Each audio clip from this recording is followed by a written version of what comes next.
cuffs are off, man. Get right. Too many left in these leagues, but I ain't gonna leave. I'ma get right. Get right. Down to the bottom and scratch it for all the... Hey everybody, Adam Rank here. What's up, everybody? It's Marcus Grant. This is AJ Dillon of the Green Bay Packers. I got to give a shout out to y'all at Get Right Fantasy. If you are not subscribed, what are you waiting for? You want to lose your league? Our league. Check out the Get Right Fantasy Network. You got to get right with the Get Right Fantasy Network. And best of luck with your podcast. Appreciate the support. And you're tuned in to watch my boys at Get Right Fantasy Network. Get you right. Enjoy the show. But I tune in every Friday. Strategies provided, I will lock in every way. So go and roll your sleeves up. Yeah, go roll your sleeves up. And I'm getting down, cause I roll my sleeves up. And I'm getting right, cause I roll my sleeves up. What up? What up? What up, world? We are back. I'm Anthony, aka Rasta, and this is Get Right Fantasy Network. I'm here solo again tonight because my boy Frank is hanging out in an undisclosed location, taking a little vacation. So shout out to my boy out there having a good time. Yeah, man, hope you guys got done watching Phil's show not too long ago, The Dynasty Outlook. Yeah, but tonight we're gonna get into playoff mode, man. We're here. We're gonna do a little kind of ask me anything type show. So bring your questions in the chat, and we'll definitely get to them as we go along. Of course, I will go through the injury news and topics and updates and stuff like that. We will preview the tomorrow night's game, the Thursday night football, Rams at my Niners. So we'll do a start sit real quick there. And then, like I said, we'll get to your guys' questions for as long as you have them. If I need to kill some time while questions and stuff are coming in, I'll probably just kind of go through our listener leagues and give a little shout out to our listeners who have played against us Get Right guys throughout the year, kind of give them their credit where their credit's due. So we'll shine some light there and let you know how those kind of results are for anyone who is following in the off season. Of course, I'm sure you guys are interested. A lot of you guys tried to get in those leagues. So I'm sure you're interested to see where they stand now. And so, yeah, just depending again on the time, if we can go back and look at drafts, all that, maybe we can do that more next week. Or, once we know the actual winners, kind of go look back and take a look at their draft. So we'll kind of just play that by ear. But yeah, we have 5 different leagues, I believe, that are Get Right leagues. We have our Guillotine League, which was really fun this year. We have our mock draft Tournament of Champions update. I'm sure you guys are interested in that from our mock draft. And those of you guys who are new to us and weren't here with us during the summer and found us just, during the year, we actually do a mock draft tournament during the off season. So in the month of August, every week we run mock drafts daily, and the Get Right crew just kind of grades and ranks those teams. And it's kind of like a little contest that helps just kind of get that last, month by. It's a lot of fun. And basically you have a chance to win $50 cash by earning your way into the finale, which ultimately is a best ball draft that gets played out. And then the winners will take home the cash and, of course, the crown champion of the draft. So yeah, we're going to get into the update there. And then, of course, our listener league, our Got Left Out listener league. And then, of course, our ambassador league from the Get Right crew here and some of the listeners that help us promote the brand. So again, we'll kind of get into that here during tonight's show. But more importantly, let us know where, where you're sitting this week, who you're looking to have a big week out of. Let us know how you did. Of course, we want to hear all that, and this is the place to tell us. So hopefully you join in on that. We do have the Roll in the house. What's up, Roll? Been a little bit, but good to see you. He says, Caleb greater than JD5. Do you agree?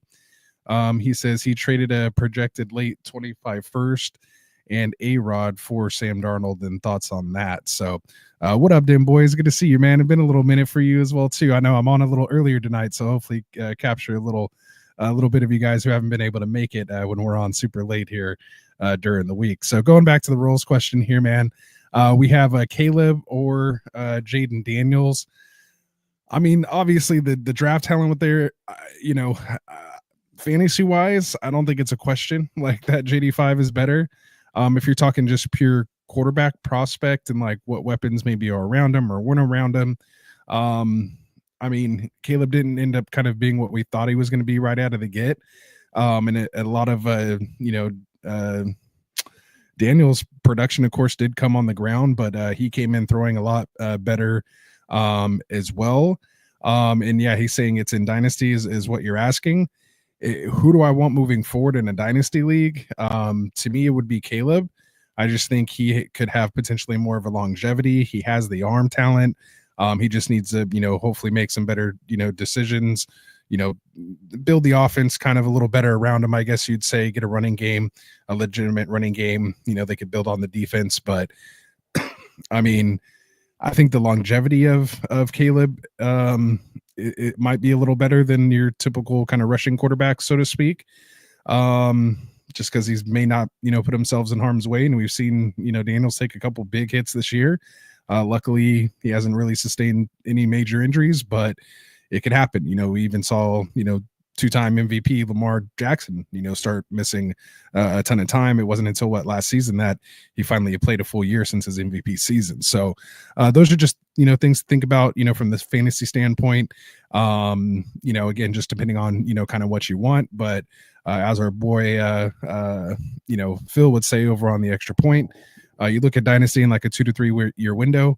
And so over the next 2 or 3 years, if I had to put money on who would be a top 5 guy in fantasy over the next, 2 to 3 years, I would put my money on Daniels. But like I said, who knows, what could happen there. So, but good question. Again, keep them coming. Again, this is an Ask Me Anything show here. Like I said, I have some stuff we'll get into, but mainly just want to be here, hang out with you guys, man, and take some questions. And again, let me know how you're doing in your leagues and how you're feeling, man. It's exciting. It's playoff time, man. So let's get excited and see what we got going on this week. So going to his other question, he said he traded a projected late 25 first and Aaron Rodgers for Sam Darnold. I don't think it's too bad. I would have probably tried to target someone else, but I understand sometimes that, when you get, when you have sometimes you can only unload certain players to certain people. So I'm sure in dynasty leagues, when you have to do something like that, not a lot of suitors for Aaron Rodgers. So the fact that you were able to just move off him, granted, I would have preferred like maybe a second over a late first, but I mean, like you said, it's basically a second almost. Not too bad. Sam Darnold might have played his way into a starting, role somewhere else next year, kind of being one of these bridge type, quarterbacks. Maybe it could be someone like, Gino, find himself getting a 3-year, stint somewhere or something like that.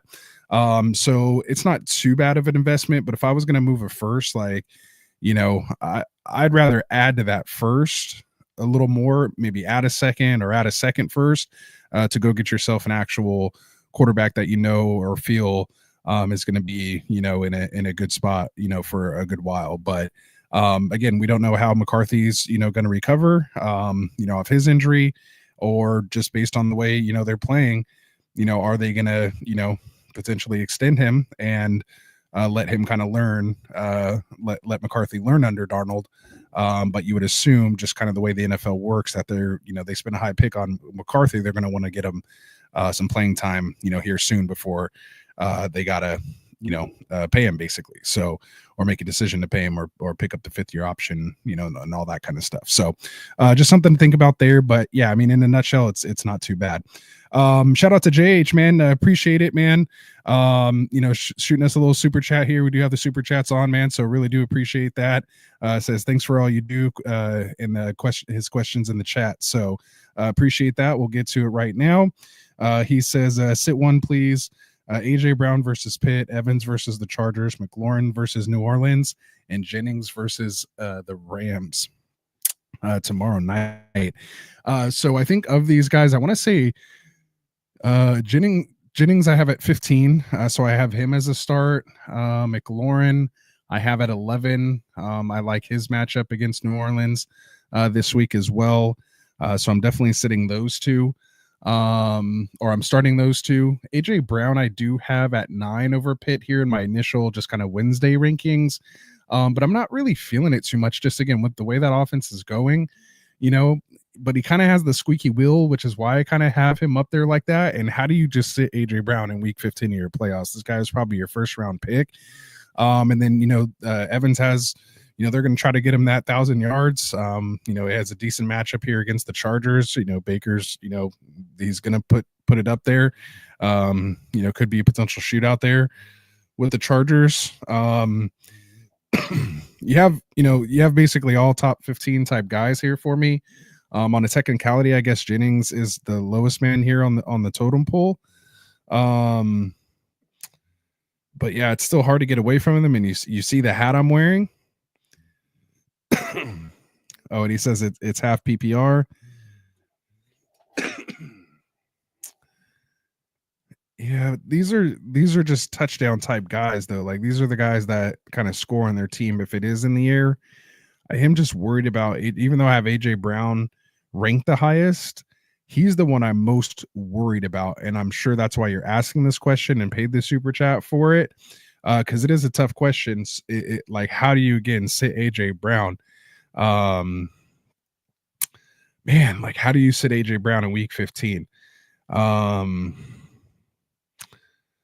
Man, I don't think I could do it, man. Like, really, I bet you if I just take the name off the jersey and look at the numbers, it's just, I know the output hasn't been great, but like you're talking of a floor of 8.3 points. Like if that's a terrible game, 4 for 4 for 43, like it was his second worst game of the season. Like his worst game was 5.6 points where he went 2 for 4. For 36, but I assume he got hurt that game because he only played 47% of the snaps against Jacksonville, but he did play the next week at Dallas. So can't remember exactly what happened back in week 9, why he only had that stat line and only played those snaps. But I mean, yeah, other than that, like even though he's complaining about, or they're saying quote unquote, he's complaining about possibly not getting the ball and all that stuff, I mean, he's still seeing 6, 7, 8 targets. I mean, it's not 10, 12 targets like, some of these top elite, Justin Jefferson, these guys, Jamar Chase, like he's not seeing that type of target share. But again, he is sharing the field with Barkley. So the quality of target's going to be higher when they do throw him the ball. So that's why you see him go 6 for, 7 for 109 and a touchdown. He just did that against the Rams in week 12. So not that far removed. I mean, he's so safe. Like, so that's why I can't get away from him. And then he can still balloon for, he can go for 20, 30 points. We just haven't really quite seen that as much this year. Like he's been hit like between 11, 15, points, has had a couple 20-point games.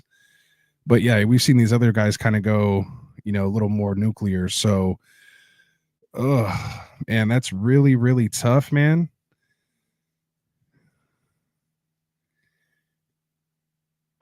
Like I said, my rankings say Jennings, AJ Brown, man, JH, you might have to come back to me on Friday when I guess you have to make this. I think I'm starting Jennings no matter what tomorrow. So like I personally would probably be okay sitting McLaurin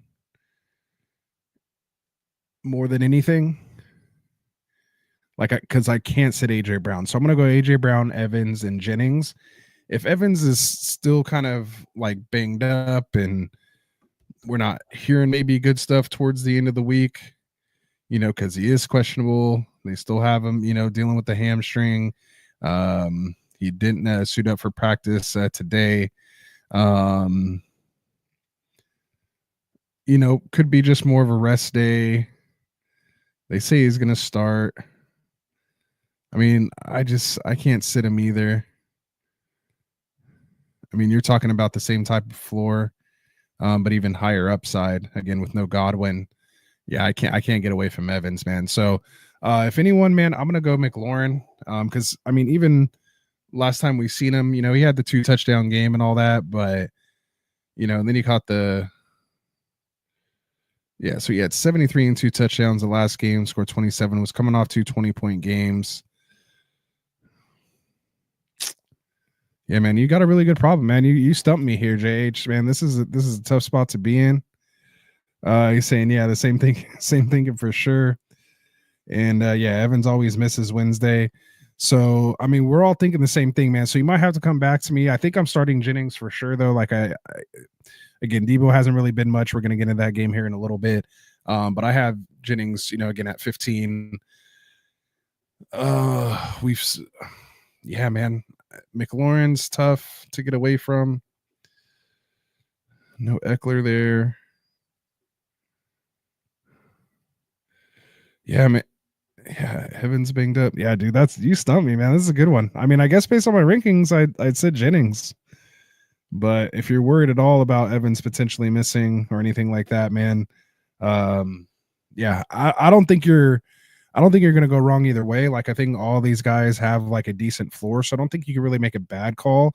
It's just the only thing that's even tougher about it is, again, it's win or go home, right? So it's not just, if you lose this week, that's all right. Like, you feel confident, moving forward. You got to start that right guy this week. So, I mean, I trust Purdy. They know the Rams. Jennings, man, could go off. Evans, AJ Brown, he can't sit him. Yeah, to me, it's going to be between McLaurin and Jennings. That's why I'd say go there. So yeah, definitely a tough one, man. Good question. Well worth the super chat, man. I appreciate it. Thanks for shooting that to us. Yeah, and Noah Brown. Yeah, man. You got, like I said, I don't think you really go wrong. They probably all score about the same. So let's hope they all go off. And I mean, unless I'm playing against any of them.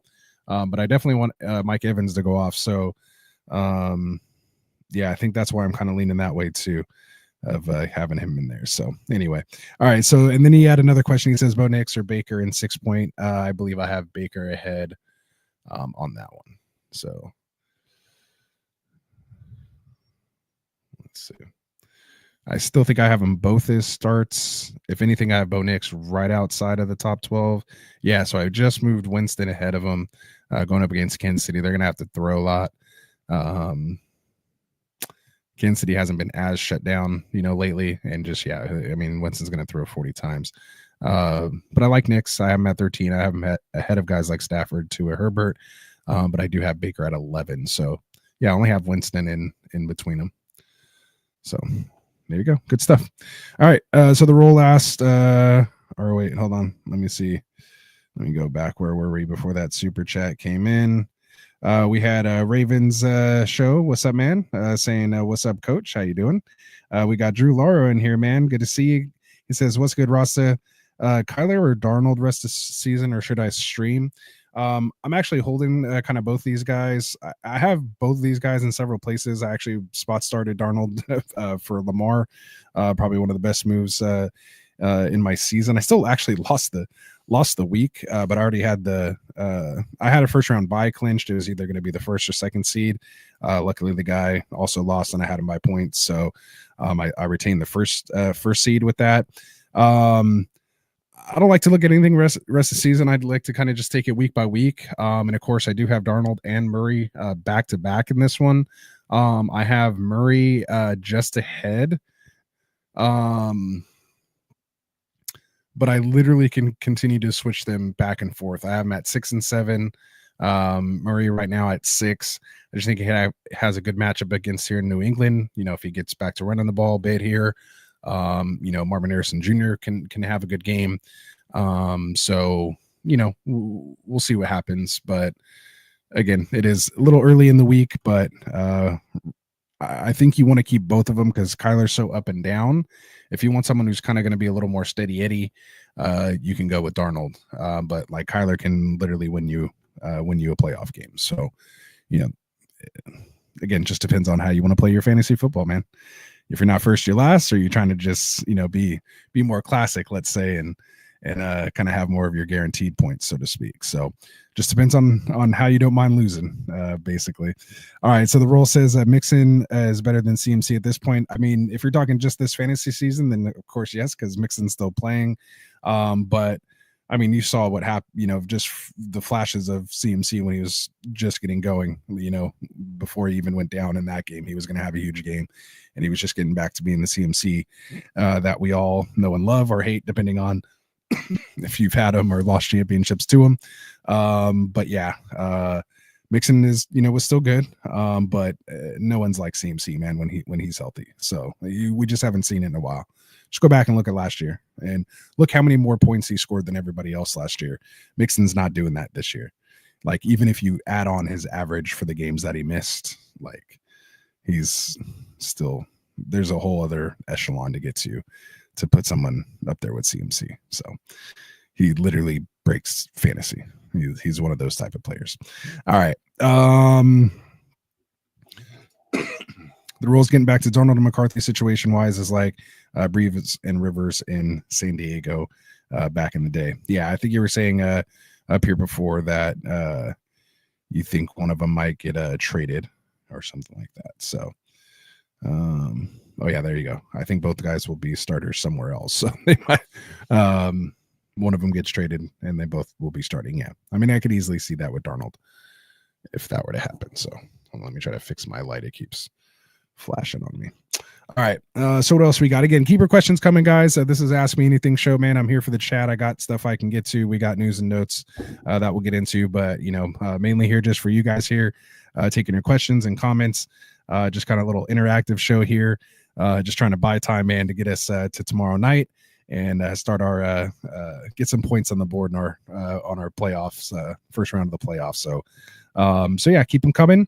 Again, make sure you're hitting that like and subscribe button for us as well too. If you are watching like on X, I always forget to say this, but pop over to YouTube real quick, hit that subscribe button. If you're not already subscribed, you can go back to watching on X, but we'd really appreciate it. Like, we don't do Spotify or any of those other places.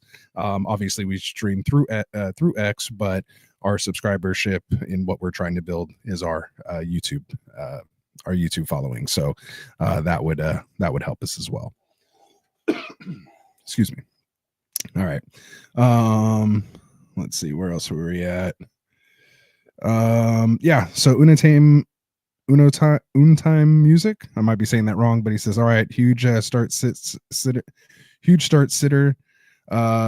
Tua or Sam. So you just heard me say all the good things about Darnold. Obviously Addison's hot right now. Justin Jefferson's the man. Like, he's always going to be up there because he has the best wide receiver in the game. Kevin O'Connell loves to throw the ball, and just in a good offense that yields points for fantasy. So, and we've seen both guys just go off. They almost finished 1 and 2 last week if it wasn't for Puka going crazy. So with that said, I do have Tua down at 15 this week, and I have Sam Darnold, as I mentioned earlier, at 7.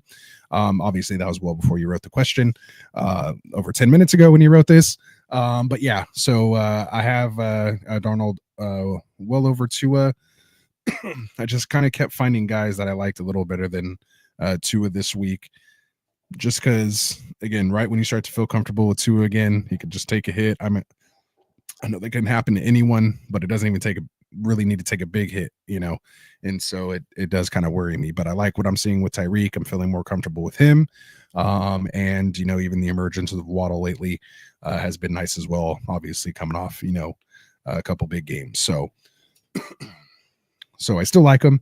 He's 15, and like, really, basically from like Winston, Bo Nix, Stafford, like Tua, Herbert, Love.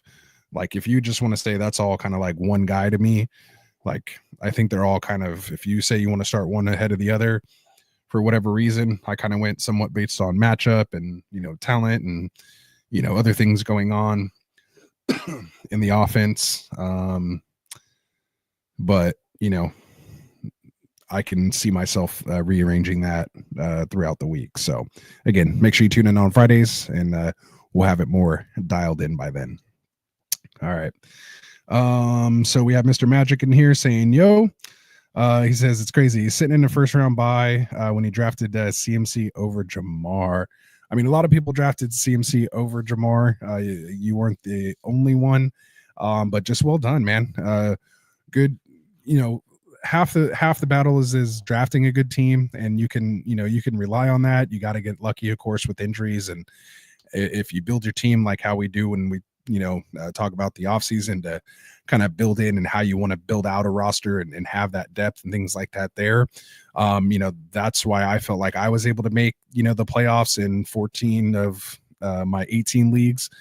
Well, I played in a guillotine league. I went out the second week. Let's not talk about that. So technically 19 leagues, but so I guess you could say I'm 14-5 if you want. But yeah, as far as like, dynasty and just redraft, trying to compete, pretty much in all of them this year. But because of all the injuries, whereas last year I was sitting in a lot of like first, second, third place, places. This year is a ton of fifth and sixth places. I actually have one undefeated team. And other than that, I have another first place team on a bye. Out of the 14, only 2 first place. The rest of them are like fifth and sixth place where I had to just battle. In one league, I had to win 6 out of the last 7 games to just make it into the fifth or sixth spot, or maybe I made it all the way up to fourth.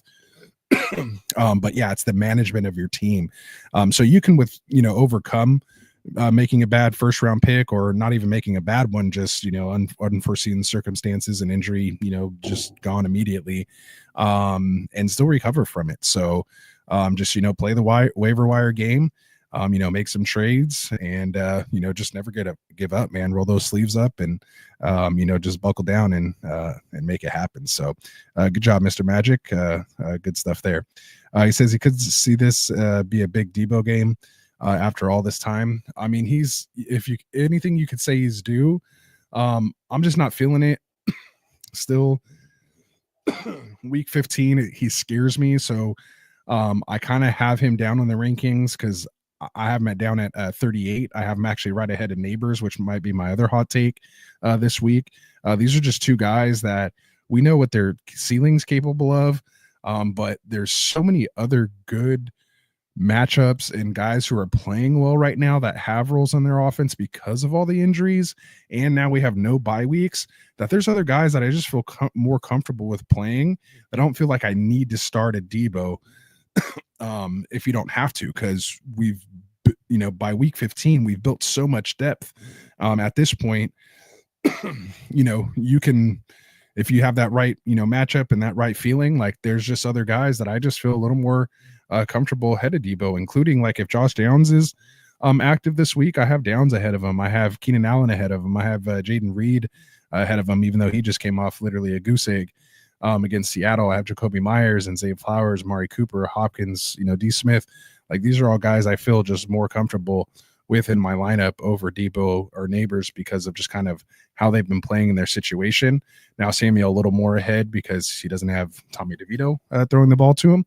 In an offense that has really no other weapons, maybe besides Tracy. So that's what kind of puts him ahead. Again, it's still early in the week, and I might, relax a little bit and maybe start pushing these guys up a little more.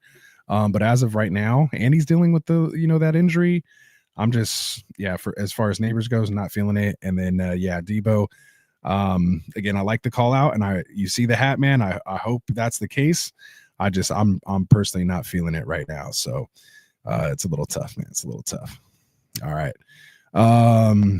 Let's see here. Shazabi 1999. Shazam. I hope I got that wrong. Right. I apologize. I'll just say Shah here. It says, hey man, hope you're well. Pittman, Nick Westbrook, Akine, or Amari Cooper. Pittman, I have low on this one. Cooper is farther removed from that wrist injury. Looked decent here this last game, even though Shakur kind of blew up. I do like the matchup this week, so I believe I have Cooper ahead. He's still a wide receiver 3 for me at wide receiver 32, but it is a nice matchup against Detroit. And I could see myself moving him maybe up to like 30 ahead of Devonta Smith and DeAndre Hopkins. So, or even maybe ahead of DJ Moore against Minnesota. But I'd still have guys like Addison, Waddle, Jamison Williams, Marvin Harrison, Shakir ahead of Cooper. And then Pittman, I have way down. Not feeling Pittman at all. I have Pittman at 55 and just kind of my preliminary. I mean, I'd rather play guys like Bateman and Elijah Moore and Christian Watson and Xavier Worthy and Marquez Valdez-Scantling, Josh Palmer, if McConkey's out, ahead of him. So not feeling Pittman this week. Was Nick Westbrook Akine. I told everybody I was going to put a stop to his touchdown streak last week by starting him. in my league because I knew if I just put him in there, of course, he wouldn't score after scoring like 8 touchdowns in his previous 8 games. So yeah, so of course I started him, and I already had it clinched, so I just kind of did it to stop that streak, just to see and test the fantasy gods, if you will. But yeah, of course I needed him to score, but he didn't, and so I can't go there. But I think Amari is definitely the right answer there for me. That's who I'm going with. And he's attached to Josh Allen, so that's always a good thing. The man accounted for 6 touchdowns last week. It's just crazy. All right, so Iggy's in here saying, hi, who would you start, Hawkinson or Ferguson? So Hawkinson against Chicago. You got Dallas. Who's Dallas playing? Dallas playing Carolina. Yeah, probably would lean Ferguson here a little more on this one. They're both not great options. I've seen Ferguson getting dropped in a couple leagues here, but I think Cooper Rush has been playing better. He's getting a little more comfortable.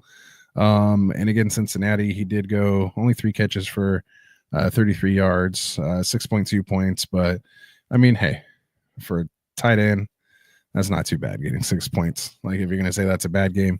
And then the matchups there at Carolina, there's nobody else to throw to besides CD. Like, if CD lands on that shoulder and gets hurt, like, he should see the target. So again, 6 targets to a tight end. Like, that's nice. You want like at least 6, potentially more, if you can go from there. Hawkinson, I mean, again, the way Addison's playing right now, the way, obviously Justin Jefferson's going to command a ton of targets there. It's just hard to find that target share. Of course, we've seen him go off with Kirk Cousins. He hasn't necessarily done that quite yet. Here with Sam Darnold, he's had a couple, big games. But yeah, for the most part, he's still seeing 5 or 6 targets. He's had the 2 games with 9 targets, one against Jacksonville and then at Chicago. So, I mean, I guess against Chicago, he did have his best game where he went 7 for 9 for 114. So, I mean, I guess, I don't think it's really a bad, way either way. You have good matchups. You see good history here. Just who do you think is going to get more targets? I think Ferguson edges that out just a smidge. But yeah, it's tight end. So just throw one of them out there, Iggy. It's tough. It's a tough position, man. Tough position. You're happy with like 8 points. You'd be good. All right. So Dim Boys, what's up, Dim Boys? He says QBs have been brutal for him, but still made the playoffs. He needs to start 2 of them, Cooper Rush, Bryce Young, or Desmond Ridder. So this one is actually pretty easy to me. I think it's Cooper Rush and Bryce Young. Bryce Young actually probably been playing the best out of the 3 at the moment. I don't trust Ridder as far as I could throw him. Definitely not in week 15. At least right now, you've seen a couple games, Rush has had under his belt, seen a couple good ones, a couple bad ones, or the one bad one, 2 good ones, whatever it is. You're the Cowboys fan. You've seen it. You've watched it.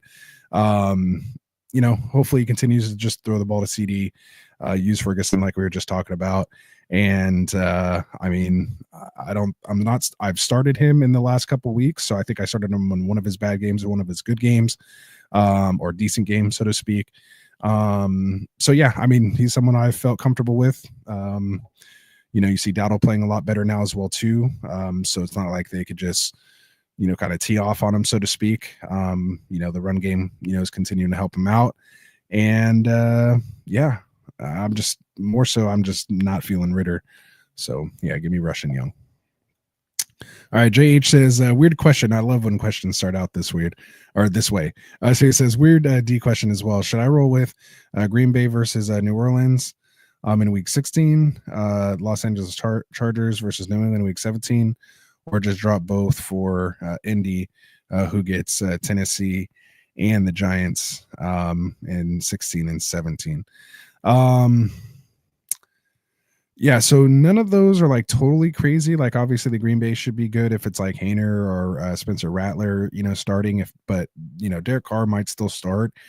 So if that's the case, if he might almost be ready to go this week, and he ends up playing like next week, it's his non-throwing hand. Like, yeah, there might be other things, maybe get a fumble or something just with him not being able to get the snap or whatever.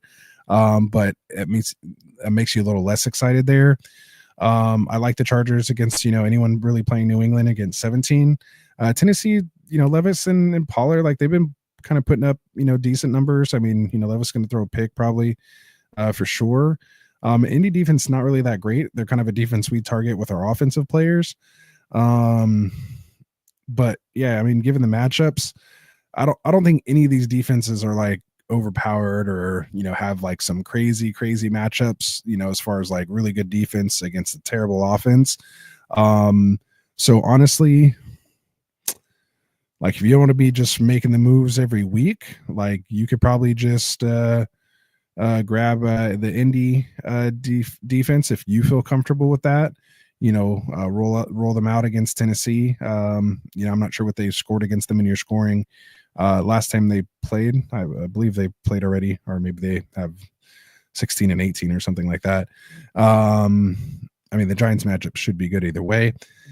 And then that allows you to open up another roster spot and grab, someone else. So I kind of like the idea of that overall in general. So yeah, so there you go. GH said it's Yahoo and sleeper scoring. You can set your scoring either way. So I don't think that makes too much of a difference for those guys. All right, Perry was in the house. What's up, Perry? How you doing? Says Winston over Hurts given the matchup. I'm not quite there. Not trying to get that crazy. Not like my crazy neighbors take here at wide receiver 39. Hurts.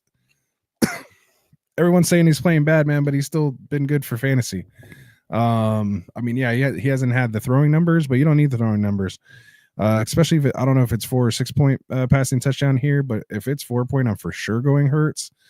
I mean, yeah, Winston can go crazy and score you like 30 or 40, but Hurts has such a great floor. And if he ever gets, like, if Pittsburgh does push them for whatever reason, just because it is Mike Tomlin and it's a well-coached team and they do have a good defense on that side, and they maybe get behind early and he does need to throw. He does have AJ Brown. He does have a healthy Devonta Smith. Like, those guys are there. Yeah, there's no Goddard, but Calcaterra has been, pretty decent when called upon. And obviously Barkley out of the backfield's, weapon as well, and that's always there. So let's say Pittsburgh, stops him on a couple of those, tush pushes or something like that, then maybe they try to, throw it in. So I'm still going Hurts over Winston. I have Hurts as my QB4 this week, but I do have Winston as a QB1, but at QB12 going up against Kansas City. So there you go. Raven says, I don't have any questions this week. I think he's flexing because he has a bye. He says, would you drop Amari Cooper for McCormick? I mean, the question is, do you need a running back? Like, because if you need a running back, like if you started Zach Charbonnet this week and, Ken Walker ends up coming back, then yeah, you can drop Cooper. I prefer not to drop Amari Cooper, more so just because I don't want to give him to anybody else for free. Make sure you're not holding the second tight end first. I mean, unless it's like Bowers and Kelsey or something, like you don't want to hold 2 tight ends, and make sure you're not holding 2 defenses. Like, I don't care what your matchups or whatever are. Yeah, you want to think ahead, but you got to win this week as well too. And so, yeah, with that said, I mean, I think McCormick's definitely worth rostering. I picked him up actually in several places, and I'm not the biggest Raiders fan or a fan of that offense, but he has been running well, and he's been putting up, or has an opportunity to put up some points, and sometimes you just need a running back. But without any bye weeks this week, and kind of it's playoff time, and no real major more injuries that have kind of happened over the last couple of weeks, besides like McCaffrey, we've kind of had a chance to recover from that. You're pretty much starting your studs. But yeah, I mean, if you did have McCaffrey or someone go down, and you had Jordan Mason and McCaffrey and they both go down, and you weren't able to get, Grindo or Patrick Taylor, and you're staring down McCormick or Amari Cooper, then, you have to go get McCormick. So, or even if you don't have like an RB3 and you feel comfortable with your wide receivers, barring any injury, then yeah, you want to go grab someone like that, because you can find, I'm sure, a similar type wide receiver that can have some upside that Cooper can, maybe not as high as Cooper can get to, but like that can get to his average, like a Nick Westbrook-Akine, I'm sure might be out there. You can find guys like that versus a running back who's going to get, 15 touches a game. So hopefully that made sense for you there. So there you go. Iggy says one more, Addison or Reed. I feel like I'm done with Reed. I mean, yeah, if you're going to play the kind of the hot hand, obviously you have a guy that just came off like a career day, 3 touchdowns, 172 or no, I think it was Jefferson, like 133 yards or something like that. 3 touchdowns versus the guy who's coming off of a goose egg. I can't sit here and tell you or make a good argument as to why you should play Reed over Addison at this point, based on what we've seen lately out of the two of them. And again, with no injury, I mean, and Dobbs potentially coming back here as well. We've seen Christian Watson get, I think, 9 targets in this last game, one of his highest, target shares of the year. I mean, I have Jaden Reed at 35 this week, and I have Addison at 26. So I have Addison over Reed this week, and yeah. And I might even drop him a little lower. Like, I'm thinking I might even feel a little more comfortable with Keenan Allen or Josh Downs if he's active ahead of Reed. And then it comes down. Reed is in that like same neighborhood to me of it's Jaden Reed, Deebo Samuels, Malik Neighbors, Calvin Ridley. Like those 4 guys are just kind of all in their like own weird group of their own where they're good talent, and we know what their potential is. There's just some bad situations or juju going on, and you kind of just don't want anything to do with it at the moment because it's unpredictable. So in fantasy, we like to be able to predict things, and both of these guys are kind of unpredictable. People were dropping Addison just a few weeks ago, so funny game we play. All right, I don't know if I answered your question, but let me know if I did or not. All right, so we got Raven Show asking, or he says, yeah, I don't have any questions this week. Starting his studs, keep it simple, stupid mentality. I love it. Looking forward to the Listener League review. All right, so he's just trying to hurry everybody up because he wants to hear about how he's in first place in the Listener League. So we know where you're coming from, Ravens. I got you. All right, we got Perry in the house saying Broncos, Chiefs, or Bengals defense this week. Definitely not Bengals. I don't even care who they're playing. Broncos are a little weird situation. I'm trying to go back and forth over who I want to play this week, either the Tennessee defense or the Broncos defense. Chiefs, who do the Chiefs get this week? I was just talking about it. Kansas City. Why am I drawing a blank? Oh, because I'm on week 1. We got to get to week 15. All right, so Chiefs Browns going to get up against Jameis. Yeah, he's going to throw a pick 6. So yeah, I'll go Chiefs defense on this one.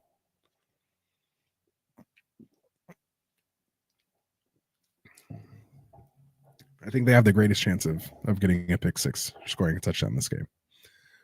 Not a fumble, like a pick 6, or at least getting two picks. So, yeah, there you go. All right, we got Eric Serrano in the house. What's up, Eric? How's it going, man? He says, how's it going tonight, everyone? Not even just me. He says, are my playoff contenders in the house? I believe we are. That's why we're here watching, man. So, yeah. Looks like he says last spot, underdog. Underdog in my league playoffs right here. Oh, there you go. Let's see. The roll says, can we get Dynasty Superflex mock up in here with kickers as picks? The roll. We will have plenty of drafts for you to do, man, this entire off season. So make sure you hang out, chill out with us. I think I mentioned it earlier. I'll do it again. We do a mock draft tournament in the off season. It's a ton of fun. You sign up for your mock drafts every week, and you come in, show up for the draft your team. The Get Right crew ranks them, and it's a consensus. The top 3 move on to the Friday night live stream mock, and then the top 3 from there make it to the finale, and then we repeat that for 4 weeks so that we get 12 total, top 3 for 4 different weeks. So 12 people, and we drop them into a best ball draft, and we will, if we have time here tonight, preview that and let you know how we're looking like those guys heading into the playoffs. So yes, and then we absolutely do dynasty startups, and I'm sure Kendall and Phil over on the Extra Point and the Fantasy Football Tavern will be doing a ton of dynasty drafts, mock drafts, as well as they have startup leagues as well too. So auction, snake, whatever your vice, you can find it here on Get Right Fantasy Network. All right, so let me. Ooh, did I freeze up here? There we go. All right, so I think I'm back. All right, so we got Neanderthal. What's up, Neanderthal in the house? Little behind. I'm like still 20 minutes behind on the questions, but in the chat, but keep them coming, guys. As you guys know, I like to give you my time when I'm answering your stuff, not just fly through it. But Neanderthal says start 2 receivers, 2 running backs, and 2 flex. Chase, Evans, Justin Jefferson, McLaurin, Shakir, Henry, Mixon, Kyren, Gibbs, Demont. Sorry, but you said ask anything, so it is a Ask Me Anything show. Shout out to Neanderthal, man. He's one of 4 left in our Guillotine League. So this is his Guillotine League team. And this is where it gets tough, man, because when you get down to the final 4, it's basically 4 people that have access to the entire league. So there's guys on waivers that are just sitting there that they don't even have to pay fab for. They can just swap out at any time. It's almost like a DFS, type feel, because you're just putting these stack lineups together, but it's like the elite of the elite. So you need to pick which 2. So if 2 receivers, I'm going Chase and Justin Jefferson. Give me those 2 for sure. Out of my 2 running backs, I think I have to go King Henry in this one. Going up against the Giants, and I think he finally broke his rushing touchdown streak or something like that right before the bye. So they're going to try to get him in the end zone. There should be plenty of that. And then it's tough because I want to say, let me see what my rankings say, but I want to say Mixon.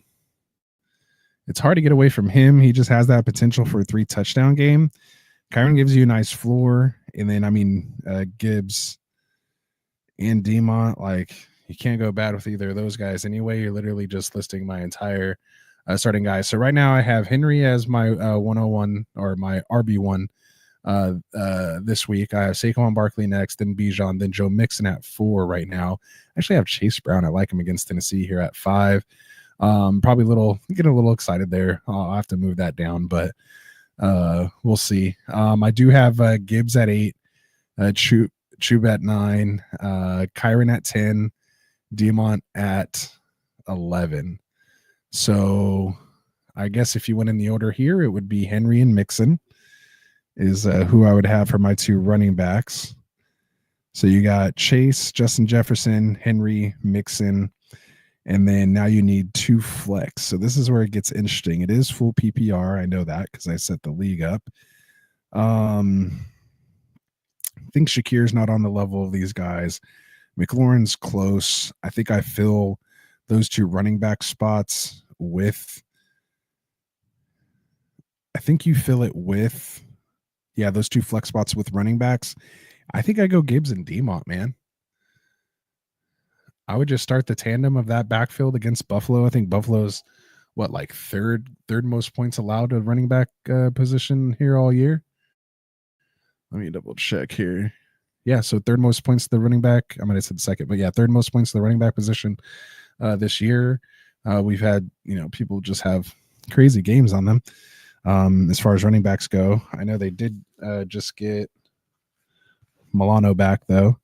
But I might go Gibbs and Demont, man. It's going to be a shootout. They're going to have to put up points. They're at home. So, give me Gibbs and Demont there. So, I'm sitting in that case, I'd be sitting Kyren. I'm sitting McLaurin, and I'm sitting Shakir, and I'm sitting Evans. That's crazy. But, so good stuff, man. Hopefully it works. We'll see what you end up setting up this week. But, that's good stuff, man. I love the Guillotine League. I can't wait to do it again next year. All right, so we got Nino in the house saying, Rasta, what's up, man? How you doing, Nino? Good to have you, my guy. He says, need some help setting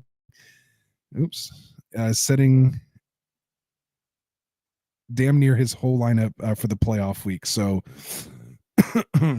let's roll our sleeves up and get into it, man. So he says Baker or Herbert and Laporta or Mark Andrews. So I have Baker over Herbert this week, and Mark Andrews scares me a little bit because like it could just be literally a King Henry game and they may not really have to throw, but I feel like if they do throw, like it's probably going to be Andrews again.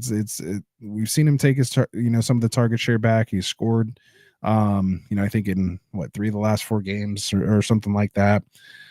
Laporta we finally saw have kind of like 2 out of the last 3 games were decent.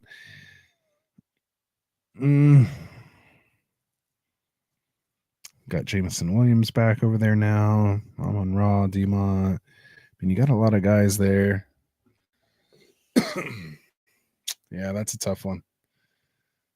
That is a tough one. But, I mean, they are going up against Buffalo. Buffalo likes to play that too high. They don't really have the big plays. Maybe they allow Laporta to work underneath. I might have Laporta higher this week. Let me actually go to my rankings and see where I'm at. But I'm pretty sure I'm close on those guys. So let's see. Yeah, so I have them basically back to back. I have Laporta at 8 and Andrews at 9, and I think that was the tiebreaker for me. Was the fact that just the fact that the Baltimore game could just get out of hand and they could just run it. Like, I don't think the Giants can really put up a fight for the need to put points on the board. Whereas Buffalo, that's going to probably be a 35-33, type game. So I just think there's more chance at scoring touchdowns in that game. So I'll take Laporta. Excuse me. I'll take Laporta, but it's close. All right. So we got Keith in here saying already starting Achane and Tyreek. Who to flex? Shakir, Garindo, or Patrick Taylor, depending on who starts. Waddle, Thielen, Swift, Adunze, and Gus. It's a 10-man full PPR. So you're already starting Achane and Tyreek. I do like Shakir this week. Again, going up against Detroit, who I think have allowed the 3rd or 4th most points allowed to the wide receiver position. Let's see.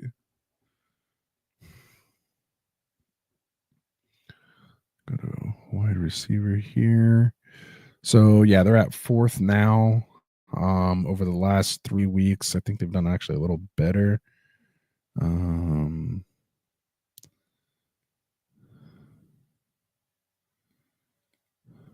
So yeah, 14th most points allowed over the last 3 weeks. But yeah, overall for this season, they're at 4. It's a good matchup. Teams have to throw against them. They have a lot of injuries going on the defensive side right now. So, I mean, I really like Shakir this week. And then I think I have Shakir and Waddle kind of in that same tier, kind of back to back. Thielen's been playing, really well. It's just hard for me to play a Panther in the playoffs, I mean, maybe he helped get you there. If you just picked him off the waiver wire, like the worst thing I would feel like is if I just picked someone up off the waiver wire and played them over a guy who was, doing decent for me, all year, and you lose because of that. So again, you just have to be okay with losing that way if you're going to make a bold move like that. If it's Garindo, I think he's the easy play over here. I just don't like the fact that he's injured anyway. Like if he wasn't injured coming into this game at all, he would be the easy flex. You're probably not even asking the question, or maybe it's just between Shakir and Garindo. I don't like Patrick Taylor as much. I did pick him up in a couple spots, but I'd like to see a game first possibly with him, but that's all maybe that he's going to get. So it's really just kind of, you don't know what to expect. Are they going to work in Izzy Abanikanda? Are they going to work in Keyshawn Vaughn? who's probably the one who knows the playbook the best since he was, started with the team earlier in the year. So I don't, I kind of want to stay away from Pat Taylor if Garindo ends up being out. Waddle again's been playing really well lately. But you're already starting Achane and Tyreek. I don't know if I'd put all my eggs in that basket. So yeah, it comes down to me between Shakir and Thielen. I'm not starting any of those other guys there. The Chicago guys are Gus. But yeah, I do like Shakir.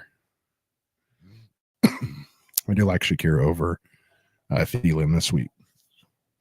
Again, is he going to score 51-yard touchdown again? Probably not, but just in a full PPR. In a full PPR. I mean, but it is close. So I have Shakir at 23, and I have Thielen at 29. So, yeah, there's only a couple guys in between, and I have Waddle at 27. So I actually kind of have Shakir well more ahead than Waddle and Thielen, who I just have DJ Moore in between. So there you go. All right. So hopefully that helps you out there, Keith. Or maybe it confuses you more, but happy you brought it here so we could talk it out. All right, so we've got Nino saying then you'll need 2 wide receivers, 2 flex. So who are we sitting between CD, AJ Brown, Cup, Ladd, James Conner? I mean, Ladd's dealing with a knee and a shoulder, so it's kind of easy to get away from him, even if he is active when you have, good options like this. I don't think you really get rid of Cup. He pretty much torches San Francisco all the time. We cannot figure out how to stop him. And here we go with this AJ Brown, thing again, based on, how I've been playing, lately. CeeDee Lamb's kind of banged up with the shoulder too. So if you want to kind of look at it, as, at least just start the guys who aren't hurt kind of coming into the game, AJ Brown and Cup. But of course you could see CD having, a big game, and I do have him ranked the highest at 7 going up against Carolina. So, it's that's a tough one there. But yeah, 2 wide receiver, 2 flex. So I'm gonna go those 2 guys there. Do you want to get Connor in there at a flex spot? He's not really used in the passing game as much. I mean, you're probably sitting Ladd. I think he's the most questionable out of all these guys. And again, he could re-injure either injury. CD probably has the highest chance for re-injury, but also probably your highest ceiling. So you want to leave him in there. So yeah, if I'm sitting one out of these guys, unfortunately, it's probably going to be Ladd. And I have him at 20, against Tampa Bay. It's a really good matchup. If he's fully healthy or if he practices in full these next 2 weeks, he started out limited, but he did the same thing last week. So these next 2 weeks, these next 2 days are going to be really important. So, I know you'll be here on Friday, man. So come ask me and Phil on Friday, and we'll go from there. All right. So Eric said, help this underdog, 2 running backs, 2 wide receivers, 1 flex, 12-team PPR, Bijan, Chubb, Stevenson, Charbonnet, Pacheco, Tank Dell, Mooney, Devontae Adams, Dobbs. Let's go. So you need 2 running backs, 2 wide receivers, and 1 flex out of these guys, or I think that's what he's saying. All right. So 2, and he's the underdog in the matchup. So 2 running backs first. So we're going to go Bijan. If Ken Walker does not play, then it's Bijan and Charbonnet. Pretty easily for me there. If Ken Walker does play, then it's Bijan and Pacheco for me. If we're going to go to the 2 wide receivers, I think I'm going to go Devontae Adams and Darnell Mooney. And then if I have to pick a flex, it's either going to be Pacheco if Ken Walker plays because you're already starting Charbonnet, or if you're starting Pacheco because Ken Walker is playing, then I'm going to start Stevenson. So basically I'm sitting Chubb and Tank Dell and Mooney in all scenarios. And then the difference is if Ken Walker plays or not, depending on who you're playing out of Pacheco and Stevenson. So, oh yeah, and I'm sitting Dobbs too. So coming off that concussion. So there we go. All right, so we got Roberto Perez in the house saying, what's up? T or JMO in a potential shootout. You also asked Chase. So you're definitely playing Chase, and I appreciate that because obviously T. Higgins, do you want to put all your eggs in that basket. Jamar Chase I have as my number one here, and going up against Tennessee this week. T could have a bounce back game in this one, but Joe Burrow trying to get Jamar Chase that triple crown. But I have T Higgins at 14, and I have Jamison Williams at 25. It's just, do you want to put your eggs all in that basket? So I've won a championship before, I think 2 years ago, 2 or 3 years ago with with Chase and Higgins. I think it was Chase's rookie year. I had the two of them because I drafted Higgins early because remember everybody thought he was going to go crazy that year, and nobody thought Jamar Chase could catch a football because the lines on the ball and how it spins or whatever it was. So I was able to get Jamar Chase in the 7th round after picking up T Higgins in like the 4th. So needless to say, I took that one home that year. So yeah, I mean, I'm not against playing the two of them, and Joe Burrow's hot. I have him as like my QB4 this week or QB2 or something crazy like that. They're just on a tear right now, that entire offense, and they're just trying to play better. Yeah, but like I said, J-Mo in that shootout against Buffalo could be crazy. The only thing that worries me about J-Mo and why I actually have him down at 29 or 25, I'm sorry, is because I mentioned it earlier, but Buffalo plays that too high. They don't give up the big play. Like, they'll let you get stuff underneath. Now, J-Mo has expanded his route tree this year, and I've liked to see the in-breaking routes that he's been running this year. And of course, he still has the ability to get over the top, at any time. But there's just, there's a lot of weapons there. I mean, he's still been pretty decent. And I mean, T Higgins has only had one really kind of bad game since he's been back healthy again. So I'm kind of leaning T over J-Mo still. And again, that's how I have it ranked. And it's a pretty big difference, actually. Again, it's not my final rankings here this week. It is just Wednesday. But for the most part, I still think I'm going to lean T, even though you have Chase. And I'm just going to put my eggs in that Bengals basket against a good matchup in Tennessee. So, and are they at home? No, they're at Tennessee. So I would like it better if they're at home. I don't know. Maybe they play better on the road. I don't know. All right. So good stuff. So hopefully that helps you out, Roberto. But yeah, come back with us on Friday, and we could talk it out with Phil too. The Bills Bunker in the house saying, "What up? I'm here to support other sports content creators." And he just let's go, Bills Bunker.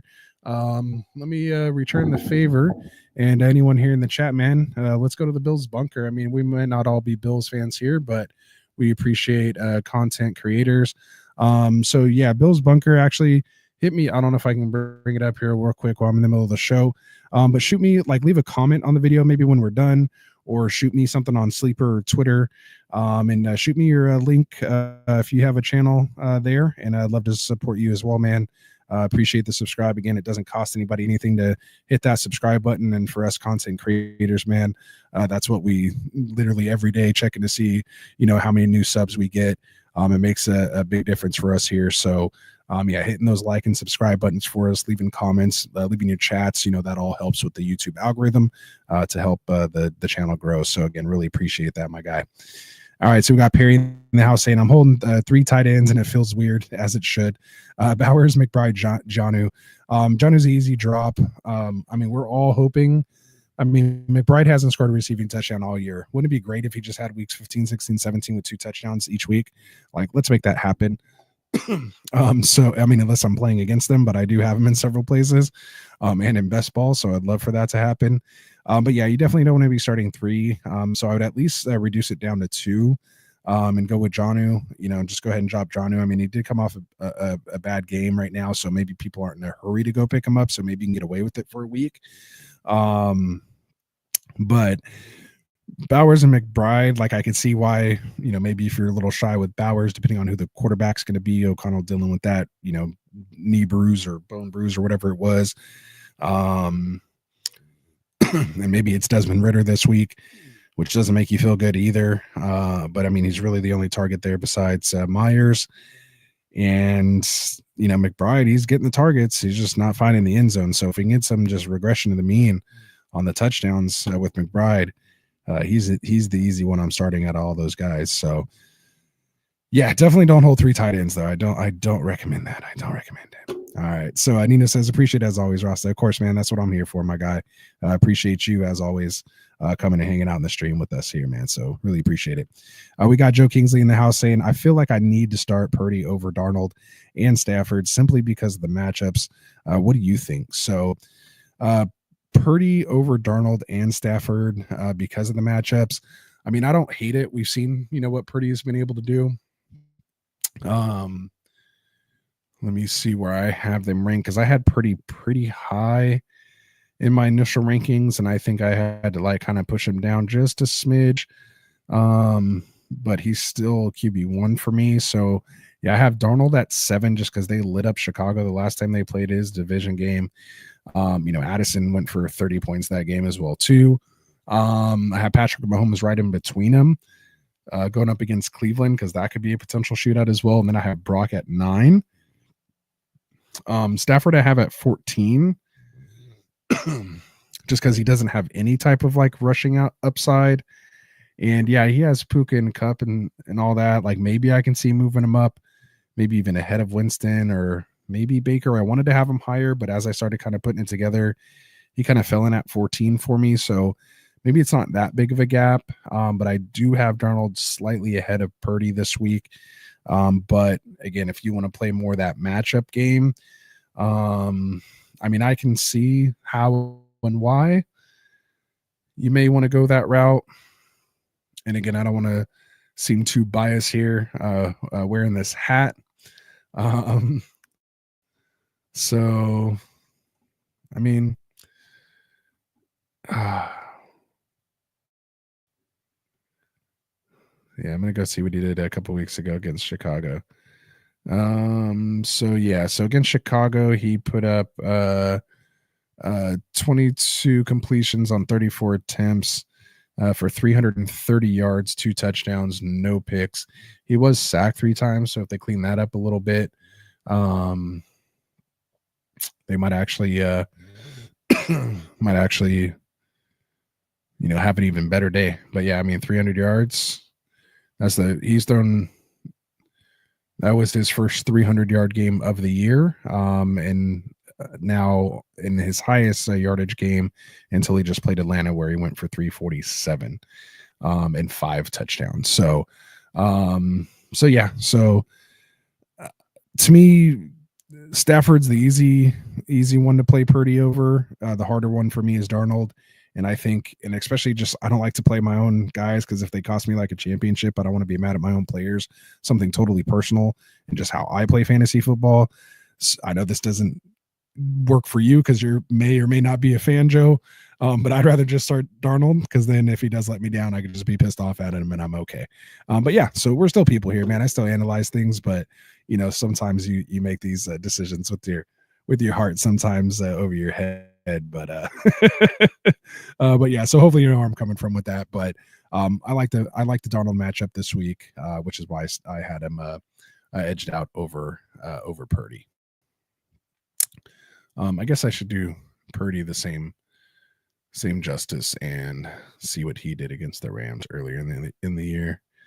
I'm pretty sure we lost that game because we just never beat the Rams.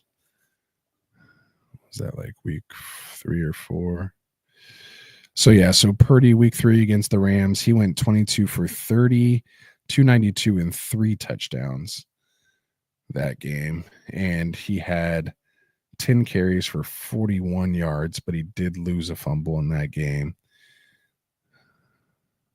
So yeah, Purdy gives you that rushing upside, which is why I still have him at 9. And he had him by a touchdown last time. So yeah, I mean, should be a nice game. 24-27. There will be points. Yeah, I mean, again, I don't think you can go wrong either way, man. I don't think you can go wrong either way. They should be within a few points of each other. Obviously, you want to get the guy who scores, even if it is just a few more points, because sometimes that's all you need. All right, so hopefully that helps you out, Joe, and just make sure you come back on Friday, and I'll try to help you out a little better, see where my rankings kind of settle in a little more by then. We got Jay Silva asking full PPRs. Kamara startable this week. Of course, out. His other running backs are Jonathan Taylor, Najee, and Tyrone Tracy. The 3 weeks that Carr was out earlier in the season, Kamara scored 17, 8, and 18. And I think he scored the 17 and 8 with, I think he scored the 17 with Hayner, and then he scored the 8 and 18 with Rattler, I believe. Not quite sure on that one, but I know they switched to Rattler. I don't know if it was the Rattler had the two. I'm pretty sure Hayner was just for the one game, and then they went to Rattler for the next two. So you kind of have, you know, a little bit. I don't know. I don't think he's not startable. He's just. I think I have him outside. I have him outside of my top 12 this week, where normally he's pretty much a QB1, or I'm sorry, RB1 every week. But yeah, Kamara, he's at QB6 or RB. I don't know. I keep doing that. RB16 for me this week. Again, he is a little banged up. Again, if Carr doesn't play, you know, and even when he has been playing lately, they haven't really been checking down to him as much. And then, you know, we saw Kendre Miller come back off IR, and they've had the coaching change.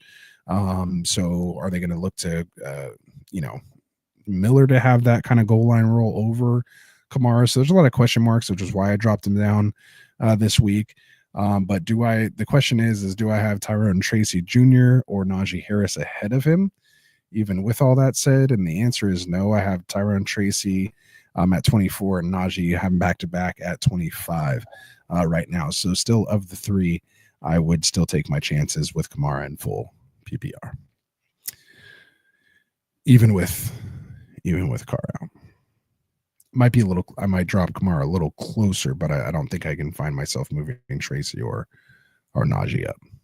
Maybe one spot. The both of them is the closest they would move up, and that would be as if I move from Andre Stevenson down. So there we go. And then Jonathan Taylor, I actually have at 18 behind Kamara this week because he is playing Denver, but they've been a little more gettable on the ground so lately.